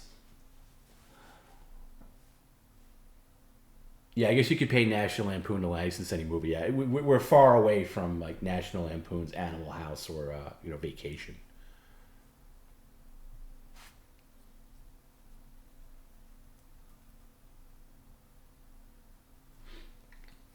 But yeah. Anyway, that'll be cool. I'll see that. I'll see Mission Impossible. I'll see Oppenheimer. After that, I don't know. I saw the trailer for Dune 2, the second Dune Part 2, whatever. That looks really good. That's coming out in November. So I'm excited about seeing the movies. One thing I'll really respect Christopher Nolan for with Oppenheimer is he's doing this thing because he's at Universal now. He was a Warner. He was one of the rare directors that sticks with one studio for a long time. He was in Warner Brothers forever, and then Tenet, he was pissed off. I think both parties were to blame, Warner Brothers and Nolan both. He really wanted that to be the movie that opened the world up after the pandemic, which was just the wrong movie for that. And I think it came out that September. They really should have shelved it until the following summer or something. But anyway, he was pissed off that Warner Brothers put it on HBO Max the same day as it came out, and he was pissed off at that. He's a theater guy. He's a theatrical experience guy. He works his ass off. He wants people to see his movies in the theater. And he went to Universal to do Oppenheimer, and he got Universal to agree to a 100-day window where the movie can only be seen in theaters for 100 days before it's allowed to go on digital or streaming or anything like that, which is unheard of these days. Back pre-pandemic, there was a 90-day window where you couldn't have anything. And I think that's important because, it forces you to go. If you want to see it, you got to see it in the theater, and it's a theatrical experience. So I give him a lot of credit for that. So I'll definitely see that. Probably give Barbie a miss. And then, I don't know, there might be a couple other things coming out in the summer I just don't know about, but I like, it felt good going to the movies again, even to see Indiana Jones, which I give my recommendation to, go if you haven't seen it, go see it. It's disappointing that it's not, been a big hit, even though it's not what it is. It is, what's a weird summer movie, Mom? You mean Oppenheimer? Yeah, Oppenheimer might be a weird summer movie. It kind of maybe feels like a November movie. You might be right on that. I have a very interesting feel on there's some movies that do come out in the summer. You're like, ooh, this feels like a November movie. And then there's movies that come out in November like, ooh, this feels like a July movie. Out of how many stars would I give the Indiana Jones and the Dial of Destiny? Out of 4 stars, I would give it 2.5. I would give it 2.5. That sounds bad, but it's not. I can't quite give it 3. I almost give it 3. It's very close to getting 3. Actually, I feel like Perry now. I can't give a definitive answer. 2.5 or 3. Yeah, June was a really weak lineup. You're right, Jim. June used to be a kind of solid thing. It's just it's weird. And there used to be a time where I knew every movie playing, and as I was leaving the theater on after seeing Indiana Jones, and I was seeing the other movies playing, like I didn't know most of them. You know, I'm just so out of it. Like I just guess I'm getting old.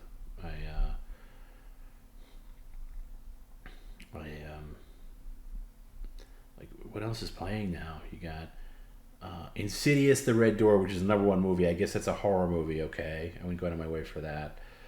Elemental, which is a Pixar movie, which I feel like Pixar should kind of just stick to their hits. They've kind of lost their way a little bit. They should just stick. The Flash is only like, I'm just looking at my local. Flash is down to one showing a day. That is really bad. Flash really. I didn't see The Flash. I'll see it. I will see it eventually, though, just out of curiosity to see Michael Keaton. I will see it at home whenever it comes to streaming, but I'm not going to go out of my way for it. Spider-Man Across the Universe, not interested in that. Little Mermaid and Transformers, definitely not interested in that. So yeah, weird. It is a weird little summer. We haven't had a big movie summer in a while.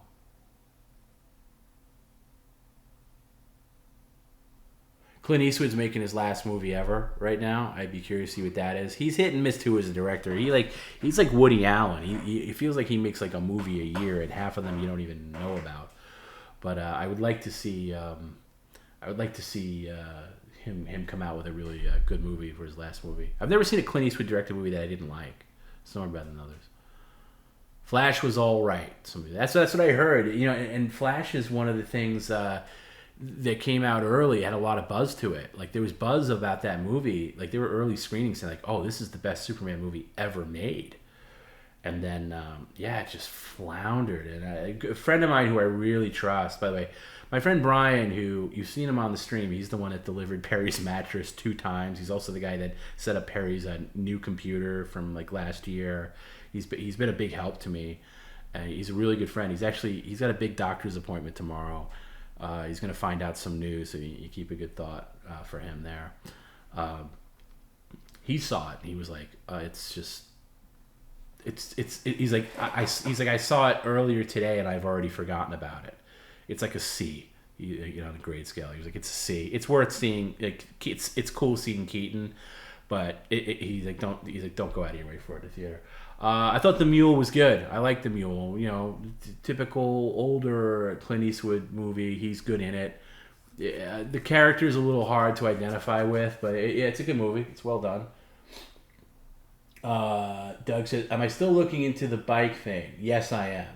I did triathlons for many years and could send you some info on quality, comfortable, and affordable bikes. If you're like, yeah, that'd be great, Doug. perrycaravello@gmail.com. I did spend some time researching bikes. I came to the conclusion that I'm probably looking to get a Trek bike. I only say that because there's a Trek store relatively close to me, and if I buy it there, I can get it serviced there. That's, and they have some good bikes. I came to the conclusion that they haven't invented the bike yet that I should get, because like I want a hybrid e-bike, but for what I want it for, it's just not there yet. I was looking at a couple of things. I was looking on the used market. I couldn't really find anything that I wanted. That what was it called? The Trek for the whatever. I can't think of the name of it now.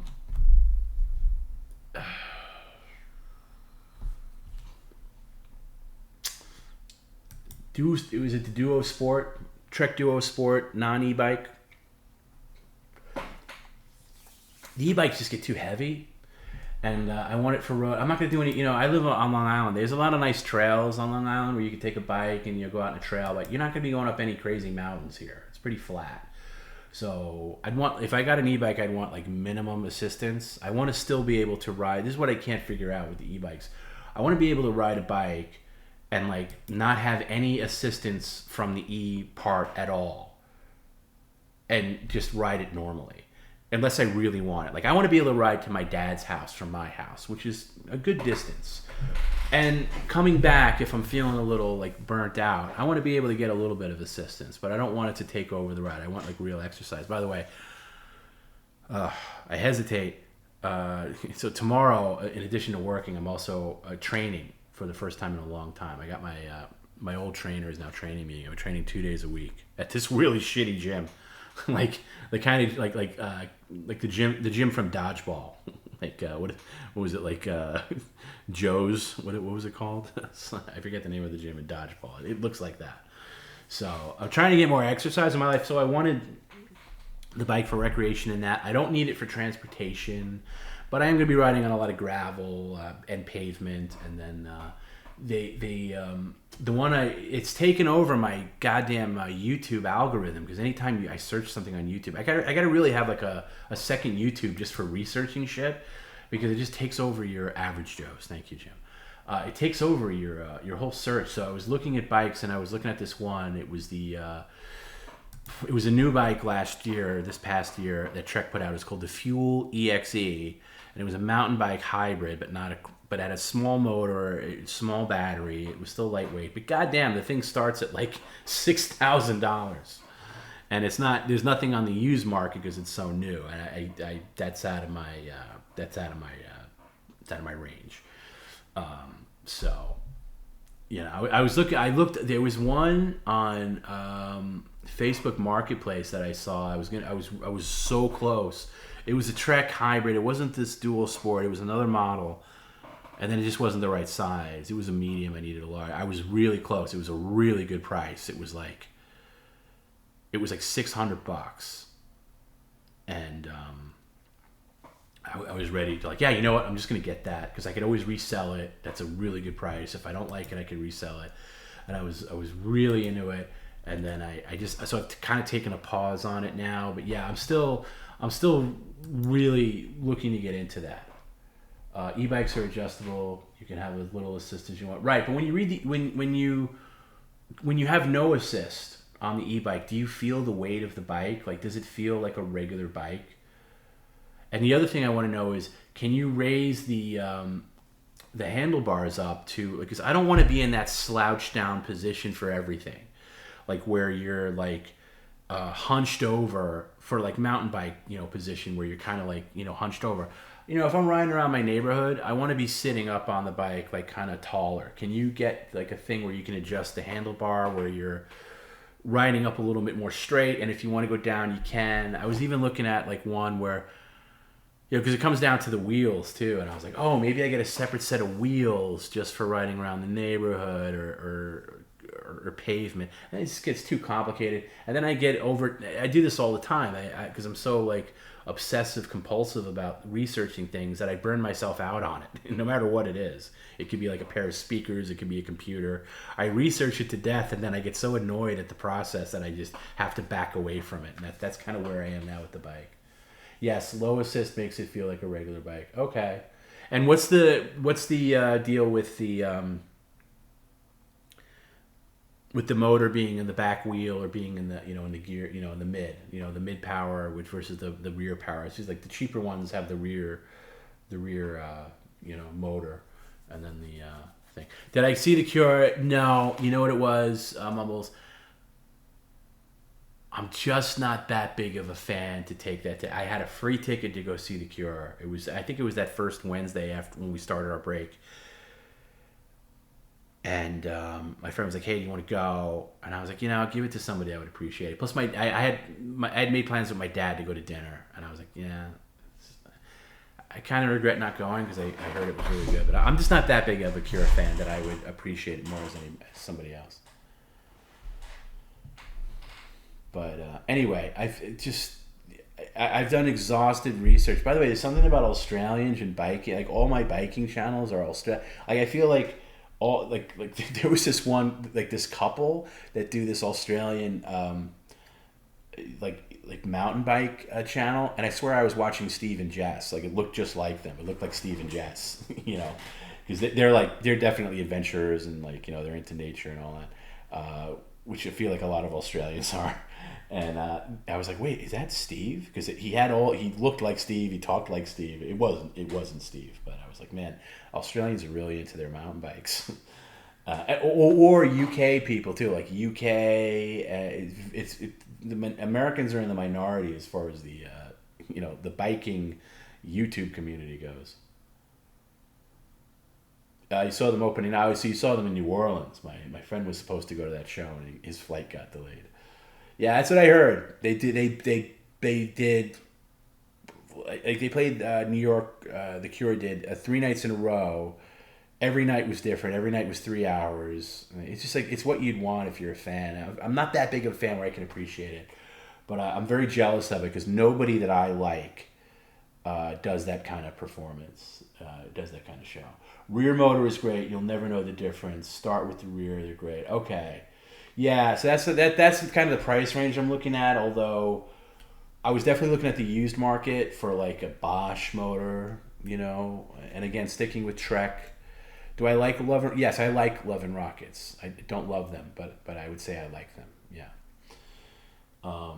So that's what I've been looking at. I've been looking at the bikes. It's kind of my downtime of like watching YouTube and stuff was a lot of bike videos. I got really into the Titan sub thing. I was actually very surprised tonight. I thought for some reason that coming back is I guess the biggest story since we were off the air was the Ocean Gate Titan sub gone missing, and then the fact that it imploded, and that was a big deal. I really thought we'd see a tip comment from Stockton Rush, the head of Ocean Gate, saying like, "Hey Perry, I've got this great expedition you'd be perfect for," or something like that, just to see if it would go over his head, because that's always the kind of stuff I like. I like when somebody's in the news and writes into Perry. So I really thought there'd be a Stockton Rush tip comment tonight. But I got into that story really big. I'm a big Titanic buff. I've watched most Titanic channels extensively, and when that was missing, I was like, I was just like, oh my god, I was like obsessed with it. I never get obsessed with stories. I remember like having this friend of mine who's this girl. She would always get into these news stories, like speaking of Casey Anthony. She was way into Casey Anthony. She was way into any kind of thing where like the wife goes crazy or something. And I was like, oh, it's so annoying that people get into these stories. But I got really into that story because I was just like anybody else. I was putting myself in the situation like, oh my god, can you imagine being in that submersible for days and you're running out of oxygen and all that. So my YouTube feed is still a lot of Titan submersible stuff and that, and I made the mistake of watching a couple of Apple Vision reviews for people, so I get a lot of Apple Vision stuff on there now. That's the VR headset that Apple's putting out for $3,500, which is crazy.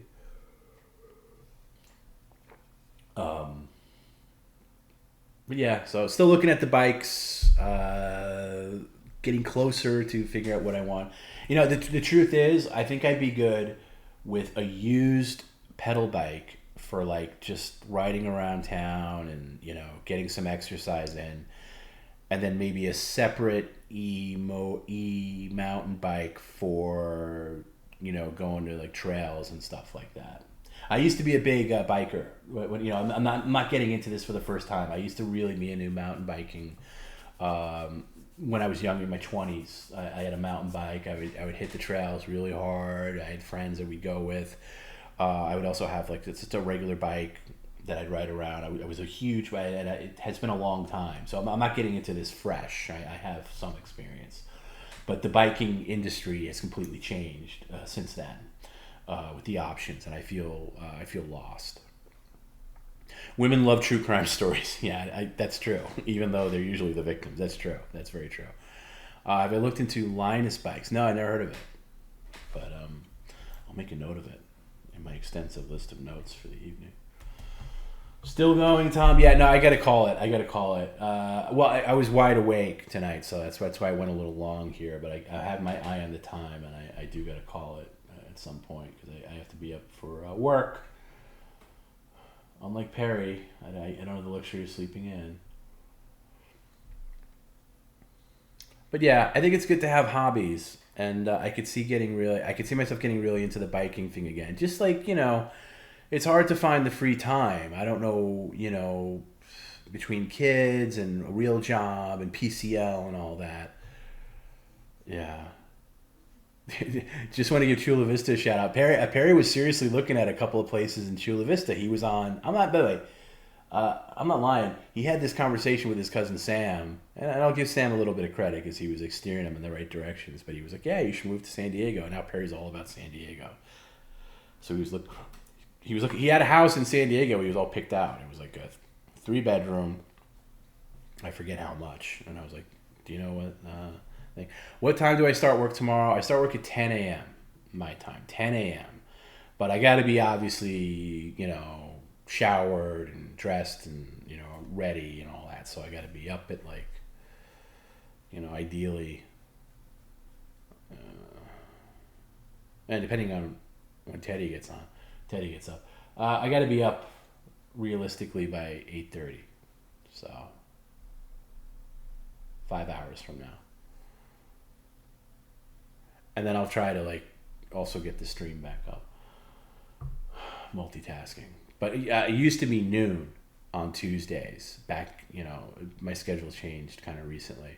And I had 2 weeks off from a real job too, although I went back to that last week after the 4th of July.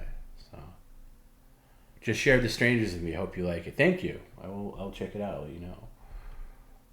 Yeah, I haven't watched, like I said, that Arnold documentary on Netflix felt weird to me because I was like, wow, I'm actually watching something that other people watch. I'm actually participating in Netflix. It felt strange because I'm usually either watching Pluto TV or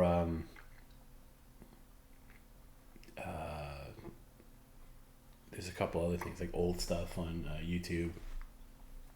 I was watching a lot of old Mission Impossible episodes because there's a Mission Impossible channel on Pluto TV. It's owned by Paramount, so they have a lot of Paramount properties. And I never really saw them before, so it was kind of getting into those. We love you, TomB. Thanks for After Hours. I love you too. Thanks for the few hundred people that actually enjoy listening to me ramble after a very difficult and challenging PCL stream. And I knew it would be. I knew what I was getting into tonight. I didn't quite know how difficult he would be, but I knew he'd be a pain in the ass. I knew it. Wham documentary. My sister was obsessed with George Michael. I for that reason alone. Yeah, Tubi's very good too. Yeah, Tubi's awesome. I like all those things. And the only problem I have with those things, like Pluto especially, is I don't mind commercial breaks if it's something cool, but it's the same commercials every break across every channel, no matter what you're watching. I watch a lot of Bob Barker. They have a Bob Barker Price is Right, which is basically early 80s Price is Right, which is great. I watched the hell out of that. I watched the 2 Star Trek channels. Although not so much now, because now they've switched to, they were running Star Trek Voyager nonstop, and now they're running Deep Space Nine, and I've never seen Deep Space Nine, so I don't want to really watch that out of context. But it's the same commercials. It's like the same 3 commercials, in rotation. It drives me crazy, so I gotta hit the mute button or change around. Rip Taylor, thank you, Rip Taylor. I love you. I enjoy you too. They're running The Fugitive, the old Fugitive series. Is why I was watching that. There's everything on there. You can watch Hell's Kitchen. You can watch Kitchen Nightmares. Gordon Ramsay stuff. There's a Judge Judy channel, which is good. There's a Cops channel. It's all I need really. And I only have I have YouTube TV to watch Mets games, and now they just took the Mets channel off. SNY is the local New York channel that carries New York sports, and they carry the Mets games. They now removed that from YouTube TV, so I'm going to cancel YouTube TV. I don't really watch it, and I got to figure out another way to get. I did figure out another way because SNY has its own app, and I just use my dad's cable login to watch it, so I don't even need YouTube TV anymore. Yeah, Godzilla channel. I've checked that out. There's just a lot of cool stuff. There's even movie channels that show movies that I haven't seen in a while. And I'll watch that for a little bit, and it'll remind me of things. So I like it. And plus, there's a Twilight Zone channel, and there's something cool. I don't know what it is. There's something cool about watching something that other people are also watching at the time, like that communal experience, where you could be watching an episode of, let's say, Three's Company or whatever. Just picking something at random, and it's kind of cool to watch it as it's on, knowing that other people are watching that too. It's a little different than you picking it out of your own library and watching it. It's just a different vibe. I have a friend in California who's a huge, like me, a huge Bob Barker Price is Right fan, and we text each other all the time. Oh my God, were you watching that just now? I'm like, yeah, I was watching it. It was great. Yeah, the person did the double over bid, or whatever the thing is. You can get a jailbroken version of TomB. Blade Runner said. How do you get that? I used to be all up in that stuff. I used to know all that stuff. You got to install this or get Kodi. I used to be all on top of that. Now I'm so far removed from it. All my stuff is legitimate. I used to download movies. Now I just buy it on iTunes if it's on sale. Those days are over. But that's cool. I would like to know if you can get a jailbroken TV. Have I ever been more mad at Perry than when I yelled at him tonight? When did I yell? Oh, I told him to shut up. Yeah. No, I've been way more mad. That's annoyed. That's not mad. That's annoyed. I was annoyed with him, and I felt it from the audience too.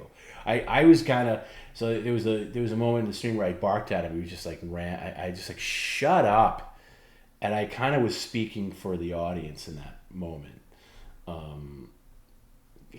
He was annoying. He was annoying. No, so yeah, believe me, I've been way more mad. I've been way more mad at Perry that predates PCL. Trust me. No, that doesn't even come close. Do they have 90s channel? Yeah, they have everything on there. And so he says, yeah, I feel you. You feel lonely watching something alone. Although I have to say, there's things that I've watched, there's classic Trek or something like that, where I was watching the episode where I think it's called A Piece of the Action, where original series Star Trek, where they go down to the planet where they're all mobsters. They're all 1930s gangsters, because it's a race of people who mimic things, and it's a very fun episode. And I got really annoyed with the constant commercial breaks, and I was just like, "What am I doing? I own this. I bought it on iTunes. So I just I watch on Apple TV. So I just went to iTunes. I fast forwarded to where I was, and I watched the rest commercial free, in perfect HD from iTunes. So I'll do that occasionally. But overall, yeah, I like the communal experience of seeing something on TV, and if it's worthwhile, I'll put up with the commercials. Look into IPT service. You can get everything, all channels for $5 a month. Yeah, I did that for a long time, and they get really sketchy. They shut down. I did one of those for a long time. The quality can be iffy. And you have to use it. I basically use Apple TV now for all my primary watching, and I don't think you can get those on Apple TV unless they come up with a thing where you can sideload apps on it.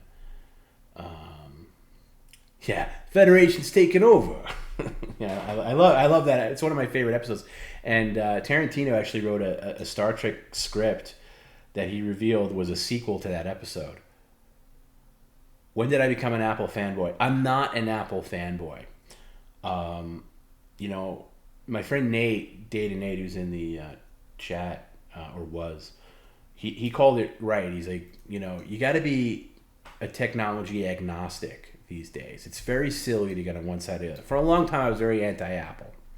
And in some ways, I still carry that gene. what turned me on to Apple was surprisingly Apple TV, the Apple TV box. And I got it because the guy that was helping me with my media room at the time, that of course got stalled indefinitely, recommended it to me because I really wanted like a really good streaming box. And the NVIDIA Shield hasn't been updated in years. I got kind of annoyed with Roku. Hey, Nate. And I was like, let me try the Apple TV, and it's just good. I just like the way it works. It's just like there's no ads, there's no like bullshit, and I've been through them all. I did Amazon Fire, which I can't stand, and they all just bombard you with ads and shit. And Apple didn't do that. And the thing I like about it is all these streaming boxes, with not counting NVIDIA Shield, but like let's say Roku and Amazon. They always have these things where there's every couple of years there's some app that doesn't go on their platform because there's some kind of payment thing. It's like when TV channels negotiate with YouTube TV or whatever.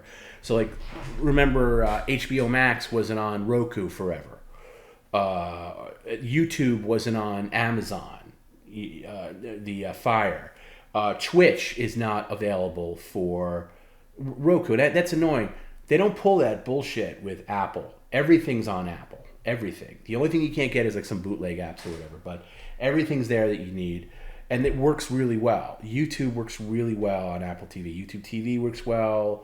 All these other things, like even Pluto TV, because I have a crappy TV. I have it was like a Prime Day special from a couple of years ago, and it has Amazon Fire built in. And it's very sluggish whenever I tried to use Pluto. It would just constantly buffer and it would freeze.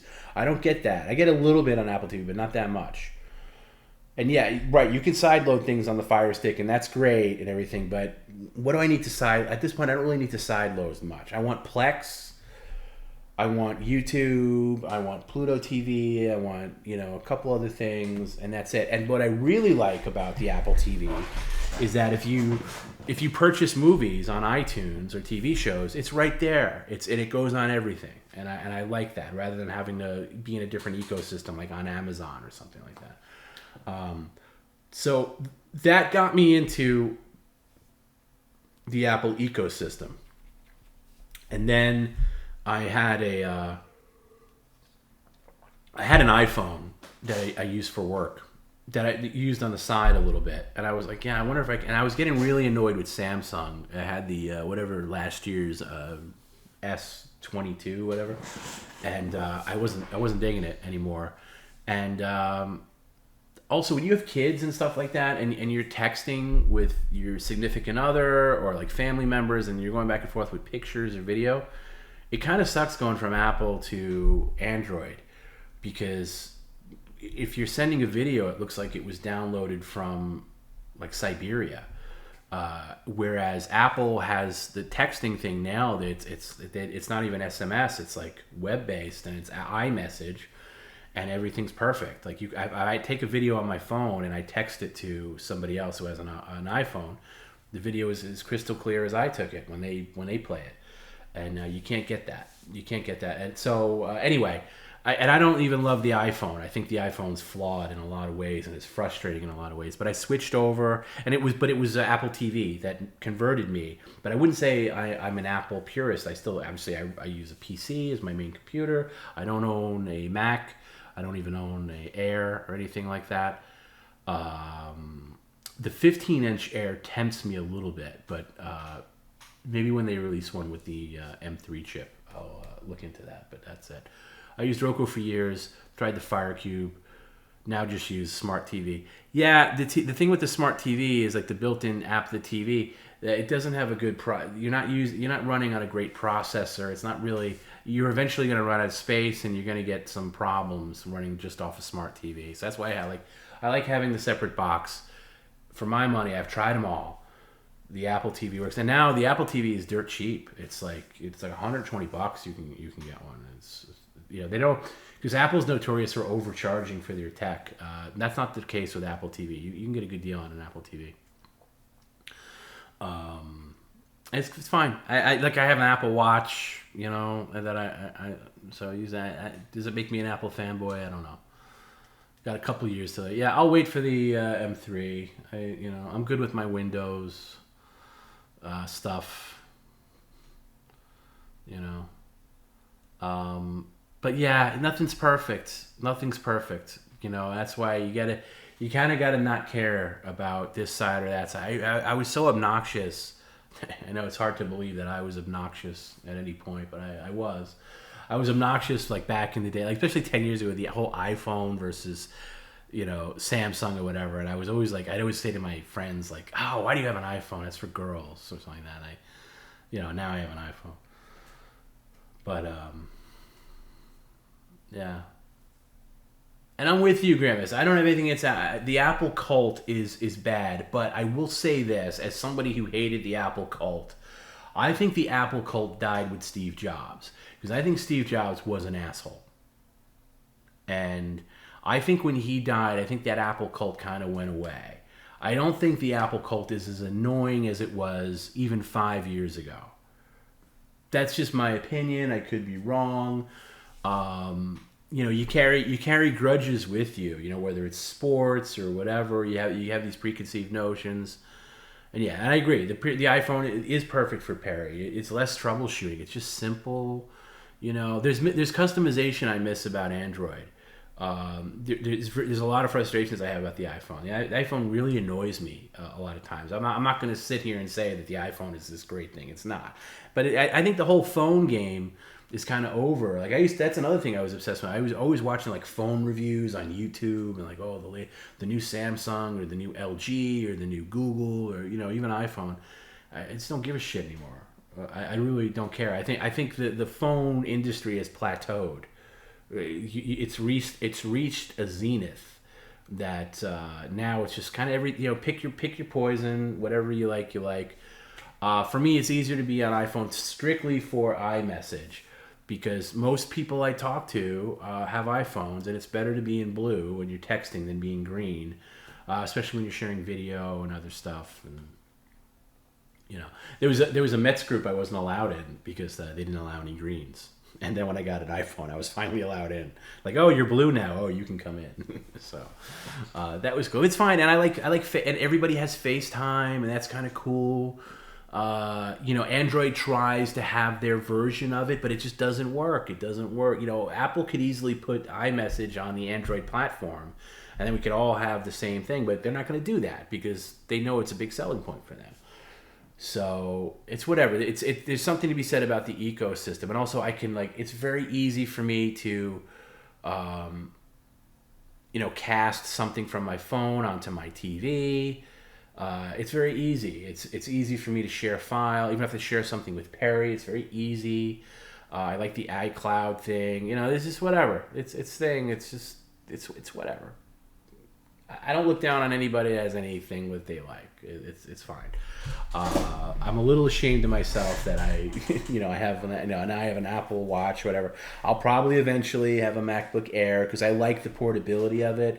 I need a big, robust gaming type behemoth for doing our streams live. When we're on the road, which I hope to do more of.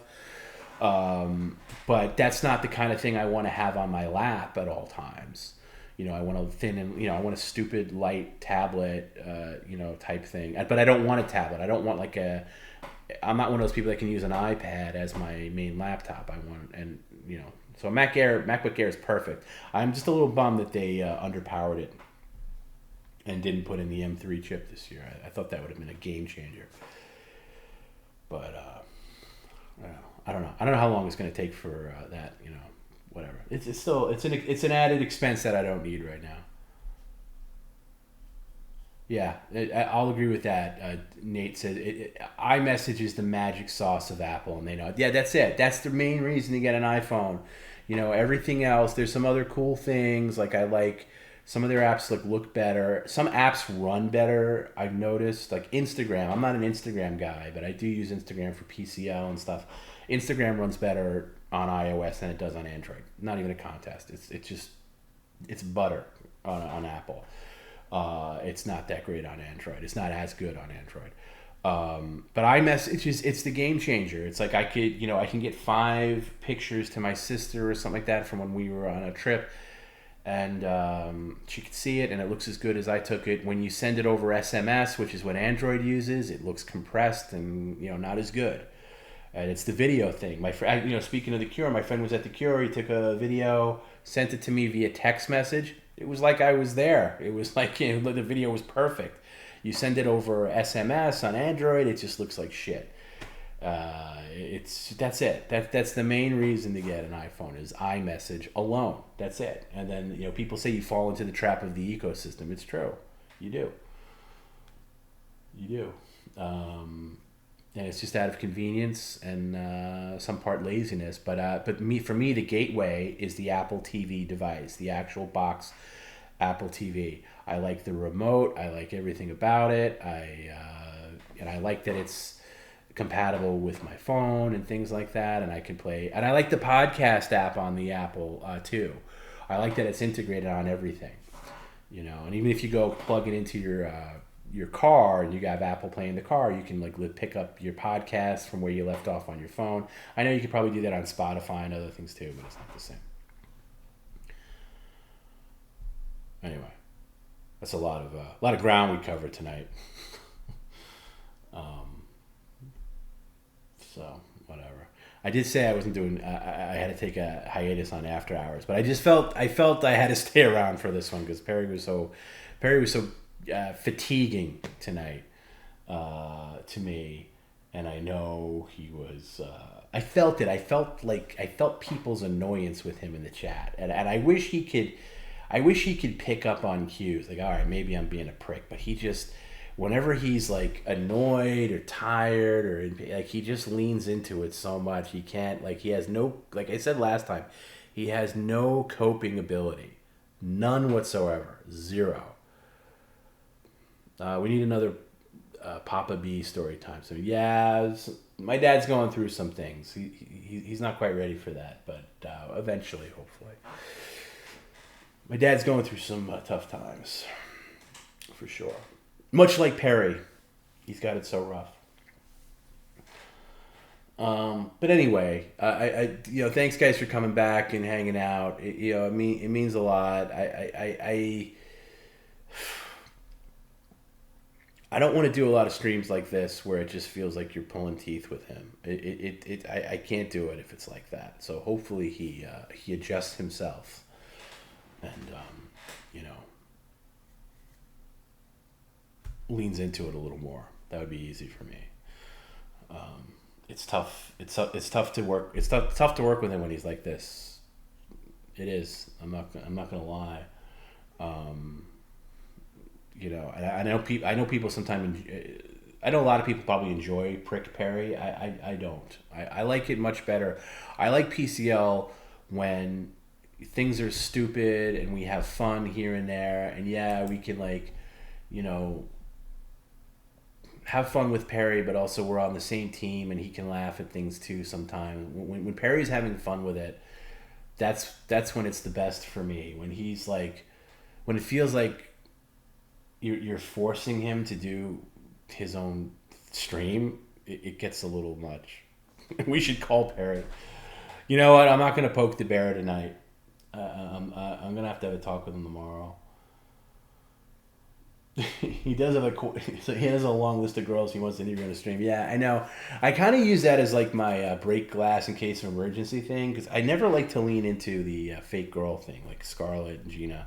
I'll do it for the stream, but in our personal conversations, I can always say hey, listen, I heard from Gina last night. Gina's people. She was really upset with your behavior, and she does not want you acting like that. You could probably play that, but I don't want to do that. I really don't want to have to resort to that. I feel like I'm better than that. Yeah, when he's trying to tell me comedy is about conflict. That was great at the end. Dude, it's comedy. You don't get that. I'll say to him hey, can you stop turning off? They're threatening to turn off the stream. I'm like, dude, it's for the stream. You understand? It's for the stream. I'm just doing that for the stream. And oh, okay. he definitely didn't feel the squeeze financially after being off for so long. No, I'll tell you why. Is because he's doing okay. He got a nice little check from doing that Pottstown gig. By the way, Perry got paid for Pottstown. Nobody else did. I didn't. Jim didn't. Garrett didn't. Tony didn't. Perry did. And, he got a nice check for that, which I was very happy for him for. And he got a couple other things. He got paid for that movie he was in, and he did some other voiceover thing that he got paid for. And he had a lot of cameos that came in that he did, and so that was cool. And then he gets a Patreon. Perry and I split Patreon, so he got that too. Not that that's a windfall of money by any means. It's not. Trust me. But yeah. So he wasn't broke. What are you gonna do? You're gonna like hack into his accounts and drain it. Just so it'll teach him a lesson. Can't exactly do. Maybe Amy can do that. I don't have that ability. Did Perry get a poster from the Pottstown gig? No, I don't think anybody did. Nobody did. I didn't see one.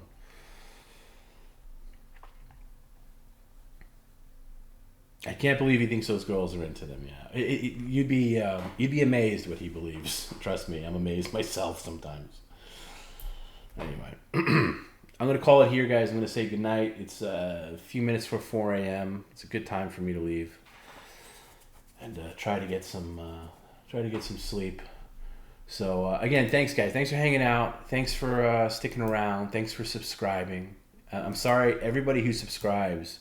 And Perry gives you the finger, when your notification goes out. I am going to have to adjust that Satan thing. It's getting a little much now because I think I figured out it comes up for when somebody's 24 months.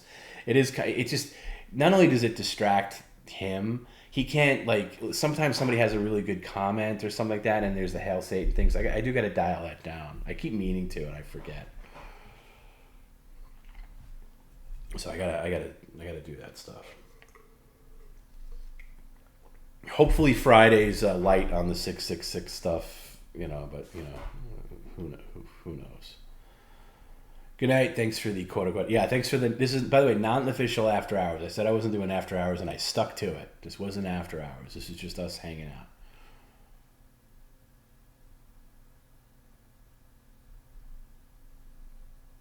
Oh, they're starting to send out posters? Is that what you mean from Pottstown? Are they really doing that? Because I know Perry didn't sign any. Whatever. I think most people understand that it's not the world's biggest deal.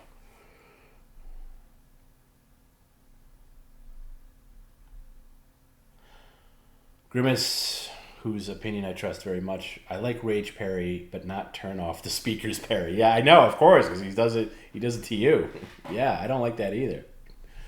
I don't like. It's just such a baby childish movie, and that's the thing you got. And look, I've been working with Perry daily for over a decade. Okay, over a decade daily, and I still don't understand him, and I still don't get that I'm not talking to a rational person sometimes, and I've tried to temper it and adjust my, what I'm saying to him, but he just doesn't. He just does it. Oh, they sent an email. Are you sure you want this poster? If so, send your address. Okay. I didn't see the poster. I don't know. I don't know. For me personally, I like as a fan, if I was to get that, I wouldn't really care. I wouldn't care about that. It's not a big deal to me. For anybody who went to Pottstown and you're desperate for a signed Perry thing, I could try to see if he can sign a bunch of things and send them out, but Oh, a digital copy? How's that going to work? You mean a digital copy of their flyer? Is that what it is? Oh boy. I don't know. I wasn't behind any of that, so none of that stink gets on me. Thank you, Steve. Steve says, great job, Tom. Thanks for all you do. Well, don't they thank me. Thank Garrett. Thank Jim. It's a team effort. Yeah, Jim was working his ass off tonight. I think Jim went to bed wisely. Jim always does the Irish goodbye on After Hours. Print yourself, but wasn't it supposed to be a signed poster? How does that work? Like, is it going to be signed digitally too? That's so weird. Hey, at least they're giving you something, right? You know, I think they were overwhelmed and they didn't think of every little thing, and it was hard at the last minute. Not that I'm making excuses, but you know, whatever, as Perry would say.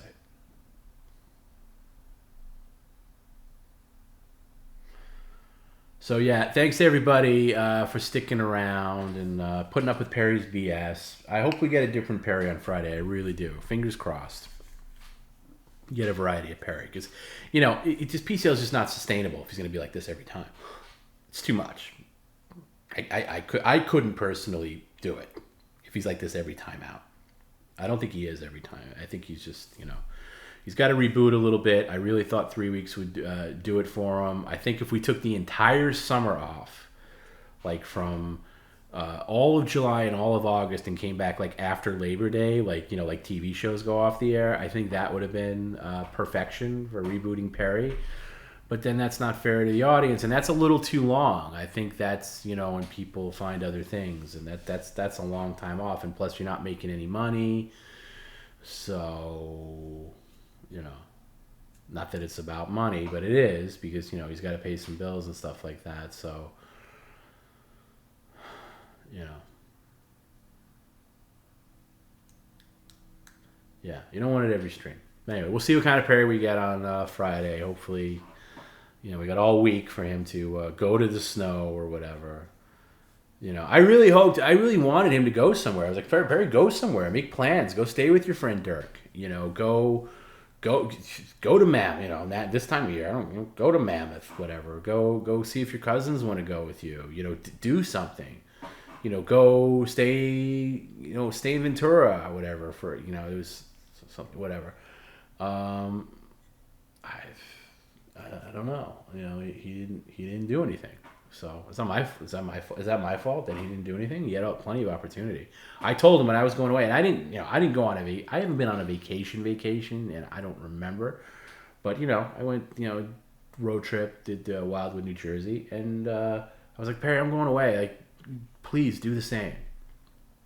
You know, and he, I will. I think I will. Maybe tomorrow I'll go. You know, like, whatever. You know, you guys know. Anybody that's crazy enough to be listening to me right now knows Perry very well as I do. In some cases, better than I do, and you get it. So I don't know. We'll see what we're in for on Friday. Maybe you know. I think more breaks are in order. I think, you know, you do the break in January after New Year's, and then another break in the summer, a couple of weeks, and then maybe, I don't know, maybe in the fall, like 1 week or something like that. I don't know how it works. I don't know what the equation is. Anyway, I do know that I should go and say goodnight, and thank you, everybody. I love you guys. Thanks for everything. Thanks for everybody who subscribes. Thanks for the people we had really good numbers. Despite Perry's attitude, we had really good live numbers tonight, especially on YouTube. Thank you, everybody. You know, all the little stupid. I hate pushing it. I hate YouTubers that do that. But liking the video when it's on YouTube is very helpful. More than you know. Just that little simple stupid thing really helps out a lot.